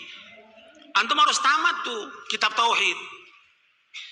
Paling enggak minimal 3 kali. Kalau bisa 10 kali tamatnya. Baca tuh kitab tauhid Syekh Muhammad bin Wahab, baca juga syarahnya. Saya ada nulis syarah kitab tauhid. Antum baca. Supaya antum paham. Dan semakin antum baca, tambah iman antum. Tambah ilmu, tambah iman. Tambah keyakinan kita kepada Allah Subhanahu wa taala. Saya lanjutkan di sini. Walaupun kondisi dan problematika umat berbeda-beda, namun tetap yang menjadi prioritas dalam dakwah adalah mengajak kepada tauhid. Sama saja halnya apakah problem mereka di bidang perekonomian sebagaimana dihadapi oleh kaum Madian, ataupun problem demoralisasi, kebobrokan moral seperti yang terjadi pada kaum Nabi Lut alaihi salatu wassalam. Penulis tidak perlu lagi menyebutkan atau problem yang dihadapi mereka adalah krisis politik. Karena semua umat dan bangsa yang tersebut di atas belum diberlakukan pada mereka hukum-hukum yang diturunkan oleh Allah Ta'ala. Cahaya dakwah tauhid yang diberkahi ini sekali-kali tidak boleh padam sesaat pun, hanya dengan berdalih kestabilan dan kemantapan tauhid pada hati manusia. Meskipun kesadaran dan sambutan umat terhadap tauhid telah mencapai kesempurnaan, namun demikian pasti terdapat kekurangan pada diri manusia. Kekurangan yang paling jelek adalah kekurangan dalam keikhlasan dan lenyapnya keyakinan tauhid. Oleh karena itu Nabi SAW tidak tinggal diam. Beliau SAW senantiasa menyebut kejelekan perbuatan syirik hingga pada hari terakhir kehidupan beliau di dunia ini. Padahal kondisi umat pada saat itu telah mencapai puncak kekuatannya dalam bertauhid kepada Rabbnya, dan mereka berada pada satu barisan. Untuk perhatikan, 5 hari Nabi SAW menjelang wafat. Nabi ini kondisi 5 hari loh menjelang wafat. Nabi SAW mengatakan, la'anallahu al-yahuda wan nasara ittakhadhu kubur anbiya masajid. Kemudian Allah melaknat orang Yahudi dan Nasrani karena mereka menjadikan kubur nabi mereka sebagai tempat ibadah. Apa yang Nabi sabdakan, yang berulang-ulang Nabi sabdakan sampai akhir ayat yang terbukti. Orang menjadikan kubur Nabi sebagai tempat ibadah, orang menjadikan kubur-kubur kiai, kubur ustadznya, kubur habis sebagai tempat apa? Sebagai tempat apa? Ibadah. Didatangi oleh orang. Ada nggak orang ziarah ke kubur Wali Songo? Banyak. Bukan satu bis, berbis-bis mereka datang pada waktu tertentu. Untuk apa mereka? Untuk berbuat syirik. Yang mereka namakan dengan nama-nama yang indah. Apa namanya? Tawasul. Memuliakan, mendoakan mereka. Mereka nggak mendoakan. Justru mereka datang untuk minta kepada penghuni kubur. Ini nyata di lapangan. Apa kita mau diam? Terus kita dakwakan meskipun kita dimusuhi. Karena kalau dia beragama, benar agamanya Islam, dan mereka punya akal, bagaimana orang mati kok datangin untuk diminta? Kalau ziarah kubur ada, perhatikan, ziarah kubur dianjurkan dalam Islam. Tujuan ziarah kubur, yang pertama mengucapkan salam. Yang kedua, mendoakan orang yang mati, penghuni kubur. Yang ketiga, agar kita mengambil pelajaran bahwa kita pasti akan mati. Tapi kalau mereka datang, Anda bisa lihat. Apalagi sekarang dengan zaman medsos, orang bisa lihat tuh bagaimana dia sampai khusyuk depan kuburan, sampai nangis, sampai sujud depan kuburan. Kalau dulu mungkin orang, kata orang bohong, sekarang orang bisa lihat langsung. Saya pernah lihat sendiri langsung, bukan kata orang lagi. Datang ke tempat kubur untuk pengen tahu, saya pengen tahu. Bener orang nyembah kubur, bukan kata orang, saya lihat sendiri nyembah kubur, sampai nangis, sampai sujud dia kepada kuburan. Ini syirkun akbar. Syirkun akbar. Dan bahayanya besar kalau dia syirkun akbar. Ya hapus seluruh amalnya. Makanya saya sebutkan di sini, antum lihat nih tentang bahaya syirik. Allah mengatakan dalam Al-Qur'an, wa'budullaha wa la tusyriku bihi syai'a. Wa'budullaha wa la tusyriku bihi syai'a. Beribadah kepada Allah, jangan kalian berbuat syirik. Jangan berbuat syirik. Antum lihat dalam di buku ini di halaman 298. Di halaman 298 tentang bahaya kesyirikan. Kan kesyirikan masih banyak dilakukan di tengah kaum muslimin.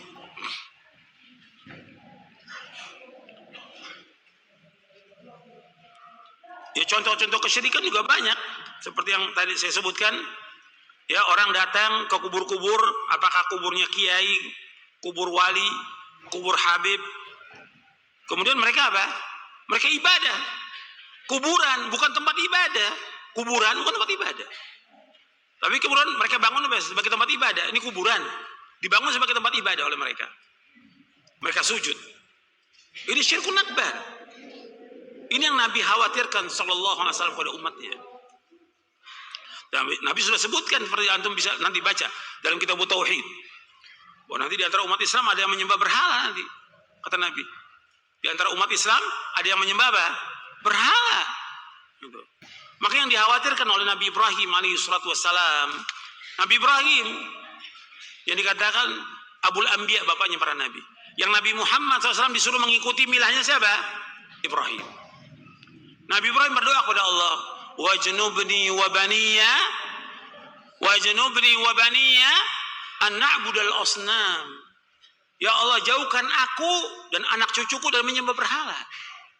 Padahal Nabi Ibrahim luar biasa mendakwakan dakwah tauhid sampai menghancurkan patung-patung, didakwakan bapaknya dan umatnya agar beribadah kepada Allah, yang berbuat syirik. Tapi tetap Nabi Ibrahim berdoa kepada Allah di dalam surah Ibrahim. Jadi Nabi Ibrahim memohon kepada Allah, wajnubni wa baniya an na'budal asnam. Ya Allah, jauhkanlah diriku dan anak cucuku dari menyembah berhala. Apa alasannya? Disebutkan alasannya. Rabbi innahunna adlalna katsiran minan nas. Wahai Rabbku, sesungguhnya berhala itu telah menyesatkan kebanyakan manusia. Sekarang dibangun tuh berhala di mana-mana. Nah, kita dakwakan terus bagaimana supaya orang itu kembali kepada Islam ini. Bab syirik ini sangat berbahaya. Antum lihat sekarang tentang bahaya kesyirikan di sini. Kan sekarang orang syirik itu tadi penyembahan berhala, belum lagi yang kedukun-dukun, percaya pada jimat-jimat, patung-patung, yang lain banyak deh. Kalau kita lihat kesyirikan itu.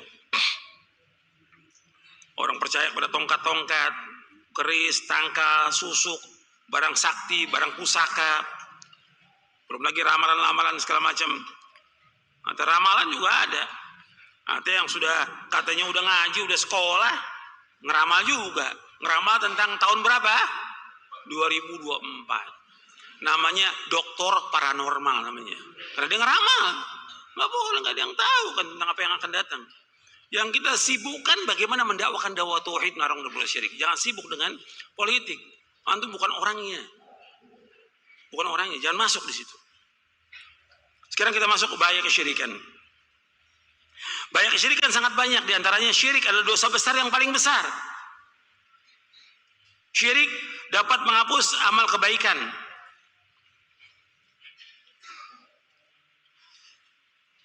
Syirik dapat sebagai sebab pelakunya kekal dalam neraka. Dan ini semuanya ada dalilnya nih. Saya nggak sebutkan dalilnya, panjang kalau sebutkan dalilnya. Jadi syirik dosa besar yang paling besar.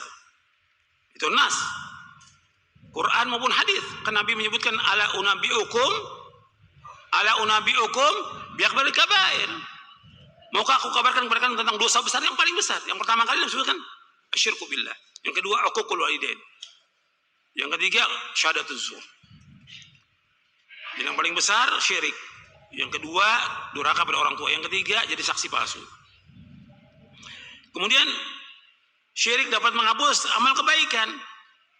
Seperti Allah berfirman kepada Nabi Muhammad SAW di dalam surah Az-Zumar di ayat 65. Lain asyrakta la yahbatanna amaluka wa la takunanna minal khasirin. Seandainya engkau berbuat syirik akan hapus amal-amalmu dan kau termasuk orang yang merugi. Kemudian syirik sebagai sebab pelakunya kekal dalam neraka. Kalau orang berbuat syirik kekal dalam neraka. Kekal. Makanya hati-hati kalau orang berbuat syirik kekal dalam neraka. Amalnya hapus kekal dalam neraka selama-lamanya. Ini juga nas Al-Quran. Syirik adalah sebab tersia-siakannya darah pelakunya. Artinya jadi halal. Karena dia berbuat syirik, itu bisa dibunuh dia. Dan ini kewajibannya ulil amri. Syirik sebagai sebab dijauhkan dari mendapat petunjuk di dunia dan rasa aman di akhirat. Yang kelima ini. Dasarnya surah Al-An'am ayat 82.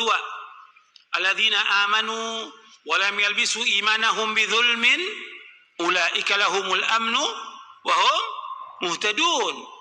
Orang-orang yang beriman dan tidak mencampuri iman mereka dengan kesyirikan, bidzulmin ay bisyirkin. Bagi mereka mendapatkan rasa aman dan mereka mendapatkan petunjuk. Ya, orang-orang beriman dan tidak mencampuri iman mereka dengan kesyirikan, mereka dapat rasa aman dan petunjuk. Ya, orang yang mentauhidkan Allah aman, nggak takut. Kalau dia masih ada tauhidnya, insya Allah dia aman. Alladzina amanu wa lam yalbisu imanahum bidzulmin ulaika lahumul amnu wa hum muhtadun. Orang-orang beriman dan tidak mencampuri iman mereka dengan kesyirikan, aman dia, dapat rasa aman. Dan dapat hidayah dari Allah Taala. Tidak dihantui dengan berbagai macam ketakutan. Kita dakwah ini sudah dihantui berbagai macam ketakutan. Takut kita. Jangan takut. Orang kita di atas kebenaran. Dan Allah pasti akan tolong dakwah kita. Pasti. Itu ayatnya banyak dalam Al-Quran. In tansurullah yansurkum wa yuthabbit aqdamakum. Kalau engkau menolong agama Allah, Allah pasti akan tolong kamu. Dan Allah juga berjanji, inna lanansur rusulana walladzina amanu fil hayati dunya wa yauma yaqumul ashhad. Sesungguhnya kami akan tolong orang beriman di dunia dan nanti di hari kiamat. Dan Allah juga berjanji, wa kana haqqan alaina nasrul mu'minin. Dan wajib atas kami menolong orang beriman. Harus yakin kita, Allah pasti tolong kita. Cuma kadang lambat datangnya itu. Sabar kita. Tapi Allah pasti akan tolong. Pasti Allah akan tolong. Yang keenam, syirik adalah perbuatan yang paling ditakuti oleh para nabi. Semua nabi, semua rasul takut jatuh dalam perbuatan syirik. Yang ketujuh, syirik adalah satu perkara yang wajib diwasiatkan oleh seorang ayah kepada anaknya. Perhatikan tuh, orang-orang tua wajib mewasiatkan anaknya seperti Luqman. Berkata ayatnya Allah berikan dalam Al-Quran, ya bunayya la tusyrik billah inna syirka la zulmun adzim. Ya bunayya la tusyrik billah inna syirka la zulmun. Wahai anakku, jangan berbuat syirik. Syirik itu kezaliman yang amat besar. Dalam surah Luqman. Jadi perhatikan orang tua terus ingatkan anaknya jangan sampai berbuat syirik. Jangan sampai bergantung dengan sesuatu. Perhatikan tuh. Bergantung hanya kepada Allah. Jangan mengharap pada manusia, jangan. Dia minta pada orang tuanya nggak apa-apa, tapi jangan minta pada orang lain. Sampai minta-minta kepada temannya permen juga nggak boleh. Karena minta-minta termasuk perbuatan apa? Syirik. Dalam apa? Dalam rububiyah. Ingat tuh, minta-minta termasuk perbuatan apa? Syirik. Dalam apa? Rububiyah. Disebutkan oleh Imam Ibnu Qayyim dalam kitabnya Madarijus Salikin. Minta-minta itu termasuk perbuatan syirik. Karena mesti mintanya orang pada siapa mestinya mintanya? Kepada Allah. Kok minta pada manusia? Hatta minta permen nggak boleh. Makanya Nabi mengajarkan kepada Ibnu Abbas apa? Idza sa'alta fas'alillah wa idza sta'anta fas'alillah. Apabila engkau minta kepada Allah. Kalau engkau minta tolong kepada siapa? Kepada Allah. Jangan minta-minta pada manusia. Sekarang diajarkan orang untuk minta-minta. Iya. Ini akhlak yang paling buruk. Nanti saya akan jelaskan. Kalau sudah masuk masalah akhlak saya akan jelaskan. Akhlak yang paling buruk minta-minta. Yang kedelapan, syirik sebagai sebab diharamkannya masuk surga. Orang berbuat syirik haram masuk surga. Itu nas Al-Quran dalam surah Al-Maidah di ayat 72. Innahu may yusyrik billahi faqad haramallahu alaihi al-jannah wa ma'wahu an-nar wa ma lidh-dhalimina min ansar. Sesungguhnya orang berbuat syirik diharamkan bagi dia masuk surga. Tempat tinggal neraka. Dan orang zalim tidak ada penolongnya. Allah mengatakan orang berbuat syirik haram. Haram masuk mana? Haram masuk surga orang berbuat syirik.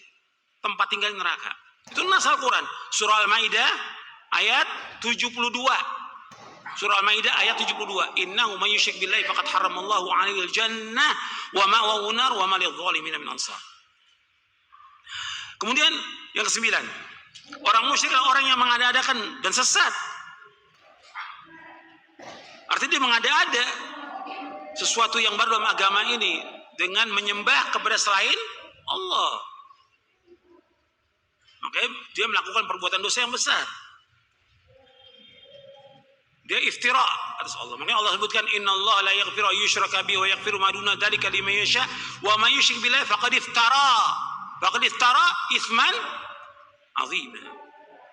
Orang berbuat syirik mengada-adakan. Karena satu yang diibadah hanya Allah. Kok dia ada sembahan pada patung, pohon, batu, kubur. Ini kan mengada-ada.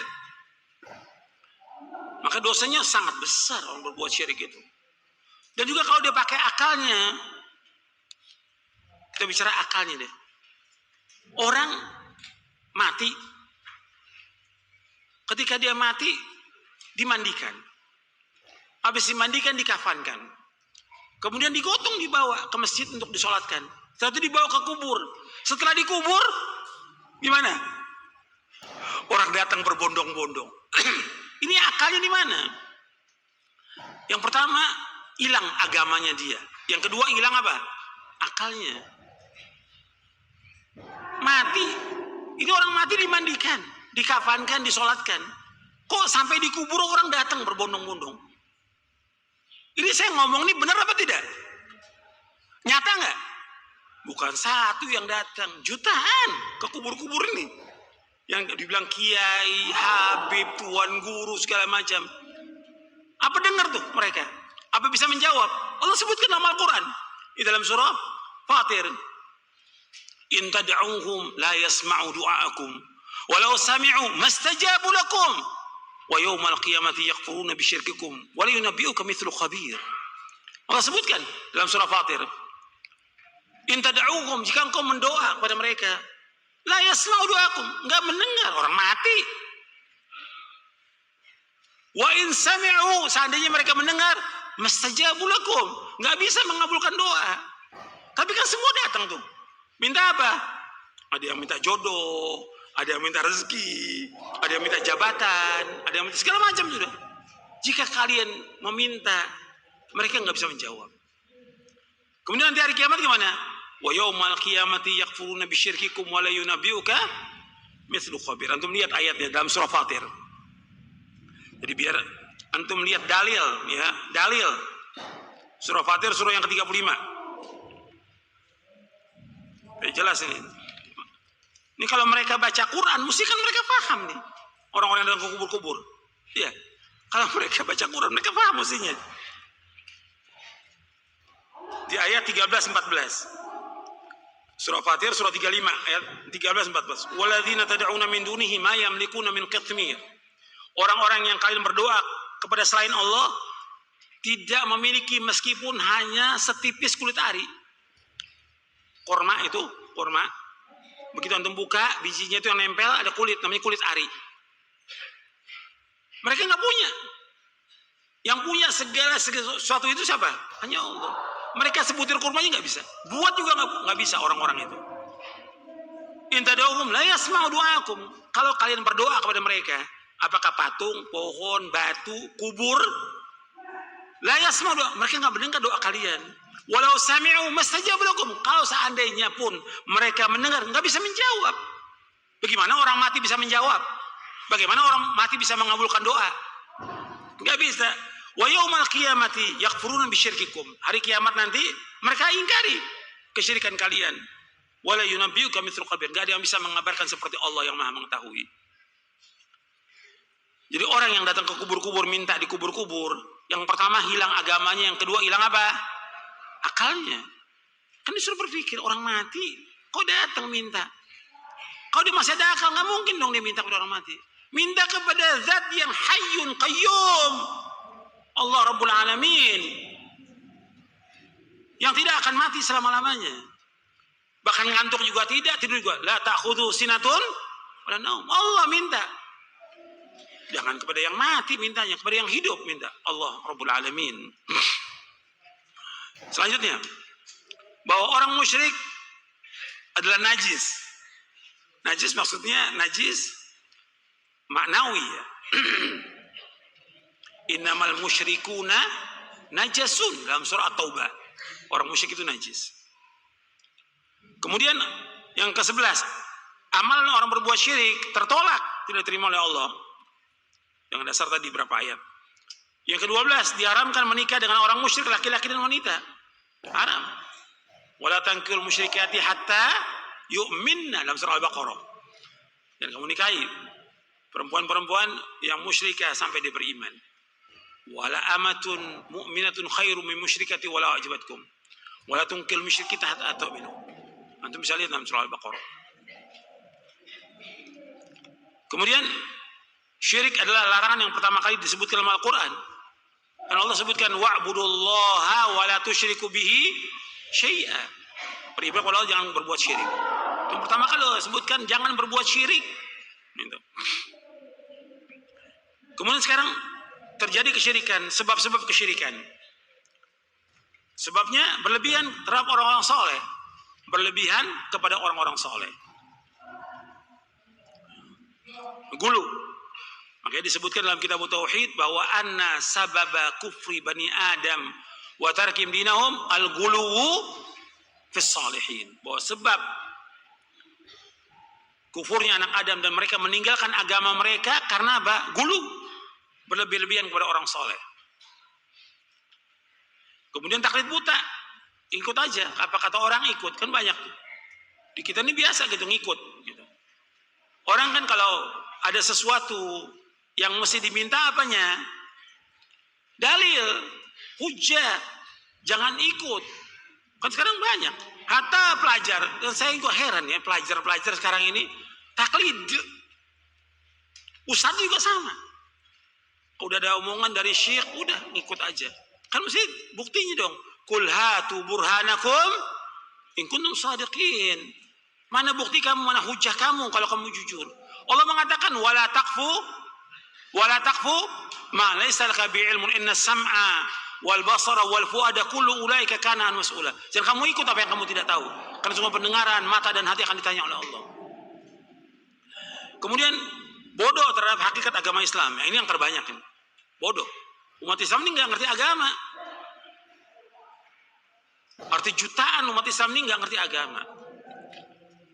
Kalau nggak ngerti agama, maka mereka diajak untuk ngaji, diajak untuk belajar agama, diajak mereka untuk baca Quran, diajak mereka untuk baca terjemahnya, diajak mereka untuk memahaminya, diajak. Karena yang terbesar itu bodoh tentang hakikat agama Islam. Dan yang terkena pada semuanya, baik itu orang awamnya, baik itu intelektualnya, sama, nggak ngerti agama. Kemudian juga banyak hadis palsu yang dibuat atau cerita-cerita khurafat, ini juga banyak ini. Atau cerita dusta tentang penghuni kubur, tentang jin, tentang nenek moyang dan lain. Atau tidak sampainya dakwah salafiyah karena permusuhan mereka terhadap para dai yang menyerukan tauhid.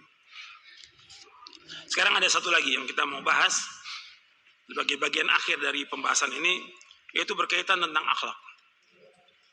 Karena kan bahasan kita pertama tentang akidah, tentang manhaj, yang kedua tentang tauhid dan syirik. Sekarang kita bahas yang ketiga tentang akhlak. Karena antum lihat yang antum sebarkan loh pamfletnya itu, tauhid, manhaj, kemudian yang terakhir apa? Akhlak, Ahlussunnah wal Jamaah. Tapi antum nggak baca itu, cuma share, nggak baca itu. Iya. Saya mau bahas itu tentang akhlak Ahlussunnah wal Jamaah. Allahumma shalli wa sallim wa barik ala Muhammad. Kita bahas tentang masalah akhlak ini paling penting. Kalau sudah bahas soal akidah, ya harus bahas tentang akhlak Ahlussunnah. Karena masalah akhlak ini masalah yang betul-betul diperhatikan dalam Islam. Dan Nabi SAW Allah puji, wa innaka la'ala khuluqin azim. Antum lihat di prinsip dakwah salafiyah yang ke-9 di halaman 360. Prinsip dakwah salafiyah yang ke-9 halaman 360. Rasulullah SAW mengajak manusia untuk beribadah hanya kepada Allah saja dan memperbaiki akhlak manusia. Nabi SAW bersabda, innama bu'ithtu liutammima salihal akhlak.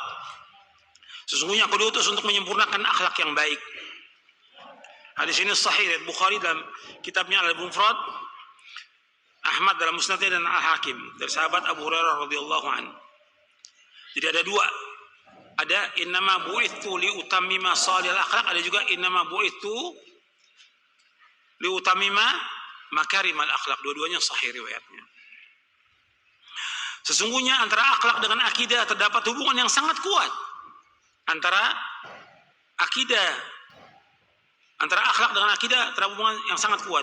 Semakin sempurna akhlak seorang muslim, berarti semakin kuat imannya. Rasulullah bersabda, akmalul mu'minina imanan ahsanum khuluqa wa khiyarukum linisaihim. Kaum mukmin yang paling sempurna imannya, yang paling baik akhlaknya di antara mereka, dan yang paling baik di antara kalian adalah yang paling baik kepada istri-istrinya. Hadis ini hasan sahih diriwayatkan oleh Imam Tirmidzi, Ibnu Hibban, Ahmad dan yang lainnya dari sahabat Abu Hurairah radhiyallahu anhu. Artinya orang mukmin yang paling sempurna imannya, yang paling baik akhlaknya. Berarti antara iman dengan akhlak punya hubungan yang sangat erat. Dia sempurna imannya, ya paling baik akhlaknya. Jadi hubungannya sangat erat tuh. Jadi nggak bisa dipisah tuh, nggak bisa dipisah antara akhlak dengan iman, nggak bisa dipisah. Antara akidah dengan akhlak nggak bisa dipisah. Antara tauhid dengan akhlak nggak bisa dipisah. Berkaitan tuh. Kalau dia tauhidnya benar, mesti akhlaknya baik. Kalau dia akidahnya benar, mesti akhlaknya baik. Tapi kenyataan yang ada kita lihat banyak akhlaknya nggak baik. Kalau dia akhlaknya nggak baik, berarti yang nggak benar apa di sini? Imannya nggak benar. Kalau dia akhlaknya nggak baik, berarti udah nggak benar apa di sini? Akidahnya nggak benar. Nanti insya Allah antum akan tahu dengan contoh-contoh insya Allah. Ya. Apa antum yang termasuk itu atau tidak? Wallahu a'lam. Rasulullah bersabda, "Ma syai'un athqalu fi mizanil mu'min yaumal qiyamah min khuluqin hasan wa inna Allah la yubghidul fahishal badhi." Tidak ada satupun yang lebih berat dalam timbangan seorang mukmin dari kiamat daripada akhlak yang baik. Dan sungguhnya Allah sangat membenci orang yang suka berbicara kotor. Jadi nggak ada sesuatu yang paling berat timbangannya seorang dari kiamat melainkan akhlak yang baik. Artinya akhlak yang baik itu punya timbangan yang berat. Yang pertama kali timbangan yang berat apa? Iman. Setelah itu yang kedua, akhlak yang paling berat. Dan Allah membenci orang yang fahish dan badhi. Maksudnya orang kasar, kotor mulutnya. Kalau ngomong itu kotor mulutnya. Allah benci. Hadis ini sahih riwayat Tirmidzi, Abu Daud dan Ahmad dari sahabat Abu Darda radhiyallahu anhu. Rasulullah SAW juga bersabda, "Inna min ahabbikum ilayya wa aqrabikum minni majlisan yaumil qiyamah ahasinakum akhlaqa." Sesungguhnya orang yang paling aku cintai di antara kalian dan yang paling dekat majlisnya dariku di hari kiamat adalah orang yang paling baik akhlaknya di antara kalian. Hadis sahih Tirmidzi dari sahabat Jabir radhiyallahu anhu. Dan Rasulullah SAW pernah ditanya tentang yang paling banyak memasukkan manusia ke surga dan yang paling banyak memasukkan manusia ke neraka. Nabi menjawab SAW, yang paling banyak memasukkan manusia ke surga taqwa Allah wa husnul khuluq. Yang paling banyak memasukkan manusia ke surga yaitu takwa kepada Allah dan akhlak yang baik. Yang paling banyak memasukkan manusia ke neraka dua, yaitu mulut dan kemaluan. Dengan sebab mulut dia berkata kotor, bohong, fitnah, caci maki, menggibah, melaknat dan segala macam. Dan juga kemaluan, dia berzina. Atau yang lainnya, dia onani atau segala macam. Yang paling banyak masukkan manusia ke neraka. Ahlussunnah salafin menganjurkan, memerintahkan untuk berbuat baik pada orang tua. Ini akhlak yang mulia. Maka antum harus berbuat baik pada orang tua. Perhatikan tuh. Selama antum masih ada kedua orang tua antum berbuat baik. Kesempatan itu jalan menuju surga. Ayatnya antum sudah hafal. Ayatnya antum sudah hafal dalam surah Al-Isra ayat 23, ayat 24. Allah berfirman, "Wa qadara rabbuka alla ta'budu illa iyyah wa bil walidaini ihsana imma yablughanna 'indaka al-kibara ahaduhuma kilahuma fala taqul lahumā uffin wa la tanharhumā wa qul lahumā qawlan karīmā wakhfid lahumā janāha adh-dhulli min rahmah wa qur rabbirhamhumā kamā rabbayani shaghīrā." Surah Al-Isra surah 17 ayat 23, 24 Anda melihat ayatnya. Dan Allah telah mewajibkan tidak boleh kalian beribadah melainkan hanya kepada Allah dan berbuat baik kepada kedua orang tua. Kalau kedua orang tua itu sudah mencapai usia lanjut dan berada di sisi kamu, maka jangan mengatakan kalimat mengatakan nggak boleh. Apalagi marah-marah sama orang tua nggak boleh, haram hukumnya, dosa besar. Mengatakan sama orang tua nggak boleh, nggak boleh, menengking nggak boleh. Wala taqul lahumā uffin wala tanharhumā, menengking, menghardik, membanting pintu atau marah sama orang tua, hukumnya haram, dosa besar. Nggak boleh. Wa qul lahumā qawlan karīmā, katakan kepada keduanya dengan perkataan yang mulia. Kalau antum bisa senyum sama teman, bisa berkata yang baik pada teman, pada orang tua lebih daripada itu. Perhatikan tuh, orang tua antum, jalan antum menuju surga. Makanya ketika orang itu dia tidak taat sama orang tuanya, tidak bakti, itu rugi dia. Kalau orang tuanya masih ada, dia nggak sempat berbakti, rugi. Maka Nabi menyebutkan raghima anfu adraka abawayhi lam yadkhul jannah. Celaka. Siapa? Orang yang dua orang tuanya masih hidup, nggak masuk di surga dengan sebab itu dia. Maka antum perhatikan tuh, berbakti sama orang tua, perhatikan orang tua antum. Jangan kurang ajar sama orang tua. Jangan menengking, jangan menghardik. Orang tua antum lebih daripada istri antum. Perhatikan, orang tua antum lebih dari istri antum. Itu jalan antum menuju surga. Perhatikan orang tua antum. Siapa aja, apakah dia masih kecil, masih remaja, udah nikah, udah punya anak, udah punya orang tua, masih ada, wajib berbakti orang tua. Antum tiap hari itu ketemu orang tua antum. Kalau agak jauh ya sepekan sekali. Terus usahakan ketemu sama orang tua, karena dia melahirkan kita dan dia mendidik kita. Berbuat baik sama orang tua. Kemudian juga sama sanak kerabat kita berbuat baik, pada tetangga dan yang lainnya. Jangan sombong, jangan angkuh. Dan Nabi bersabda SAW, "Innallaha karimun yuhibbul karam wa maliyal akhlaq wa yubghidu sifsafaha." Sungguhnya Allah Maha Dermawan, menyukai kedermawanan dan akhlak yang mulia, serta membenci akhlak yang rendah. Jadi Allah itu karim, dermawan. Allah suka kepada orang yang karim. Maksudnya Allah suka kalau orang yang dermawan, banyak sedekah, banyak menolong orang, banyak membantu orang. Itu Allah senang. Dan Allah mencintai akhlak yang tinggi, akhlak yang mulia. Dia nggak mengharapkan sesuatu dari manusia, tidak. Dia merasa cukup dengan apa yang ada. Dan Allah membenci akhlak yang rendah, akhlak yang hina. Apa akhlak yang hina? Seperti akhlak yang hina itu minta-minta pada manusia, mengharap pada manusia, itu akhlak yang rendah. Bakhil, pelit, kikir, kedekut, itu juga akhlak yang rendah. Masih banyak lagi yang akhlak yang rendah. Hadis ini sahih riwayat Imam Hakim dari sahabat Sa'al bin Sa'ad. Dan seorang itu akan mencapai derajat orang yang puasa dan juga sholat malam dengan akhlaknya. Makanya kita berusaha bagaimana semakin kita ngaji, nuntut ilmu, akhlak kita semakin baik. Hubungan kita dengan Allah kita jaga, hubungan kita dengan orang tua jaga, hubungan kita dengan guru jaga, hubungan kita dengan keluarga kita jaga. Perhatikan, akhlak ini penting. Saya akan contohkan beberapa akhlak. Dan Nabi SAW adalah orang yang paling baik akhlaknya dari semua manusia. Bahwa Allah memuji beliau SAW, wa innaka la'ala khuluqin adzim. Engkau Muhammad berada di atas akhlak yang mulia. Orang yang paling mulia ya Rasulullah SAW akhlaknya paling baik udah. Yang kita ikut Rasulullah SAW. Dalam surah Al-Qalam ayat 4. Kata Anas bin Malik radhiyallahu an, karena Rasulullah SAW ahsanan nasi khuluqa. Rasulullah SAW adalah orang yang paling baik akhlaknya, paling baik dari semua manusia, paling baik akhlaknya Rasulullah Sallallahu Alaihi Wasallam. Hadisnya sahih dari Bukhari Muslim dari sahabat Anas bin Malik. Begitu juga para sahabat radhiyallahu anhum ajmain, mereka adalah orang yang paling baik akhlaknya setelah Rasulullah SAW. Di antara akhlak salafus saleh ini enggak semua saya bacakan, beberapa aja saya bacakan. Di antara akhlak salafus saleh, ikhlas dalam ilmu dan amal dan takut riya. Jadi betul-betul kita jaga nih amal kita, bagaimana supaya kita ikhlas. Jaga keikhlasan kita, jaga ikhlas. Jangan sampai kita riya. Sekarang kan enggak. Amal-amal itu ditampakkan kepada manusia. Lihat ya. Dengan apa? Media sosial.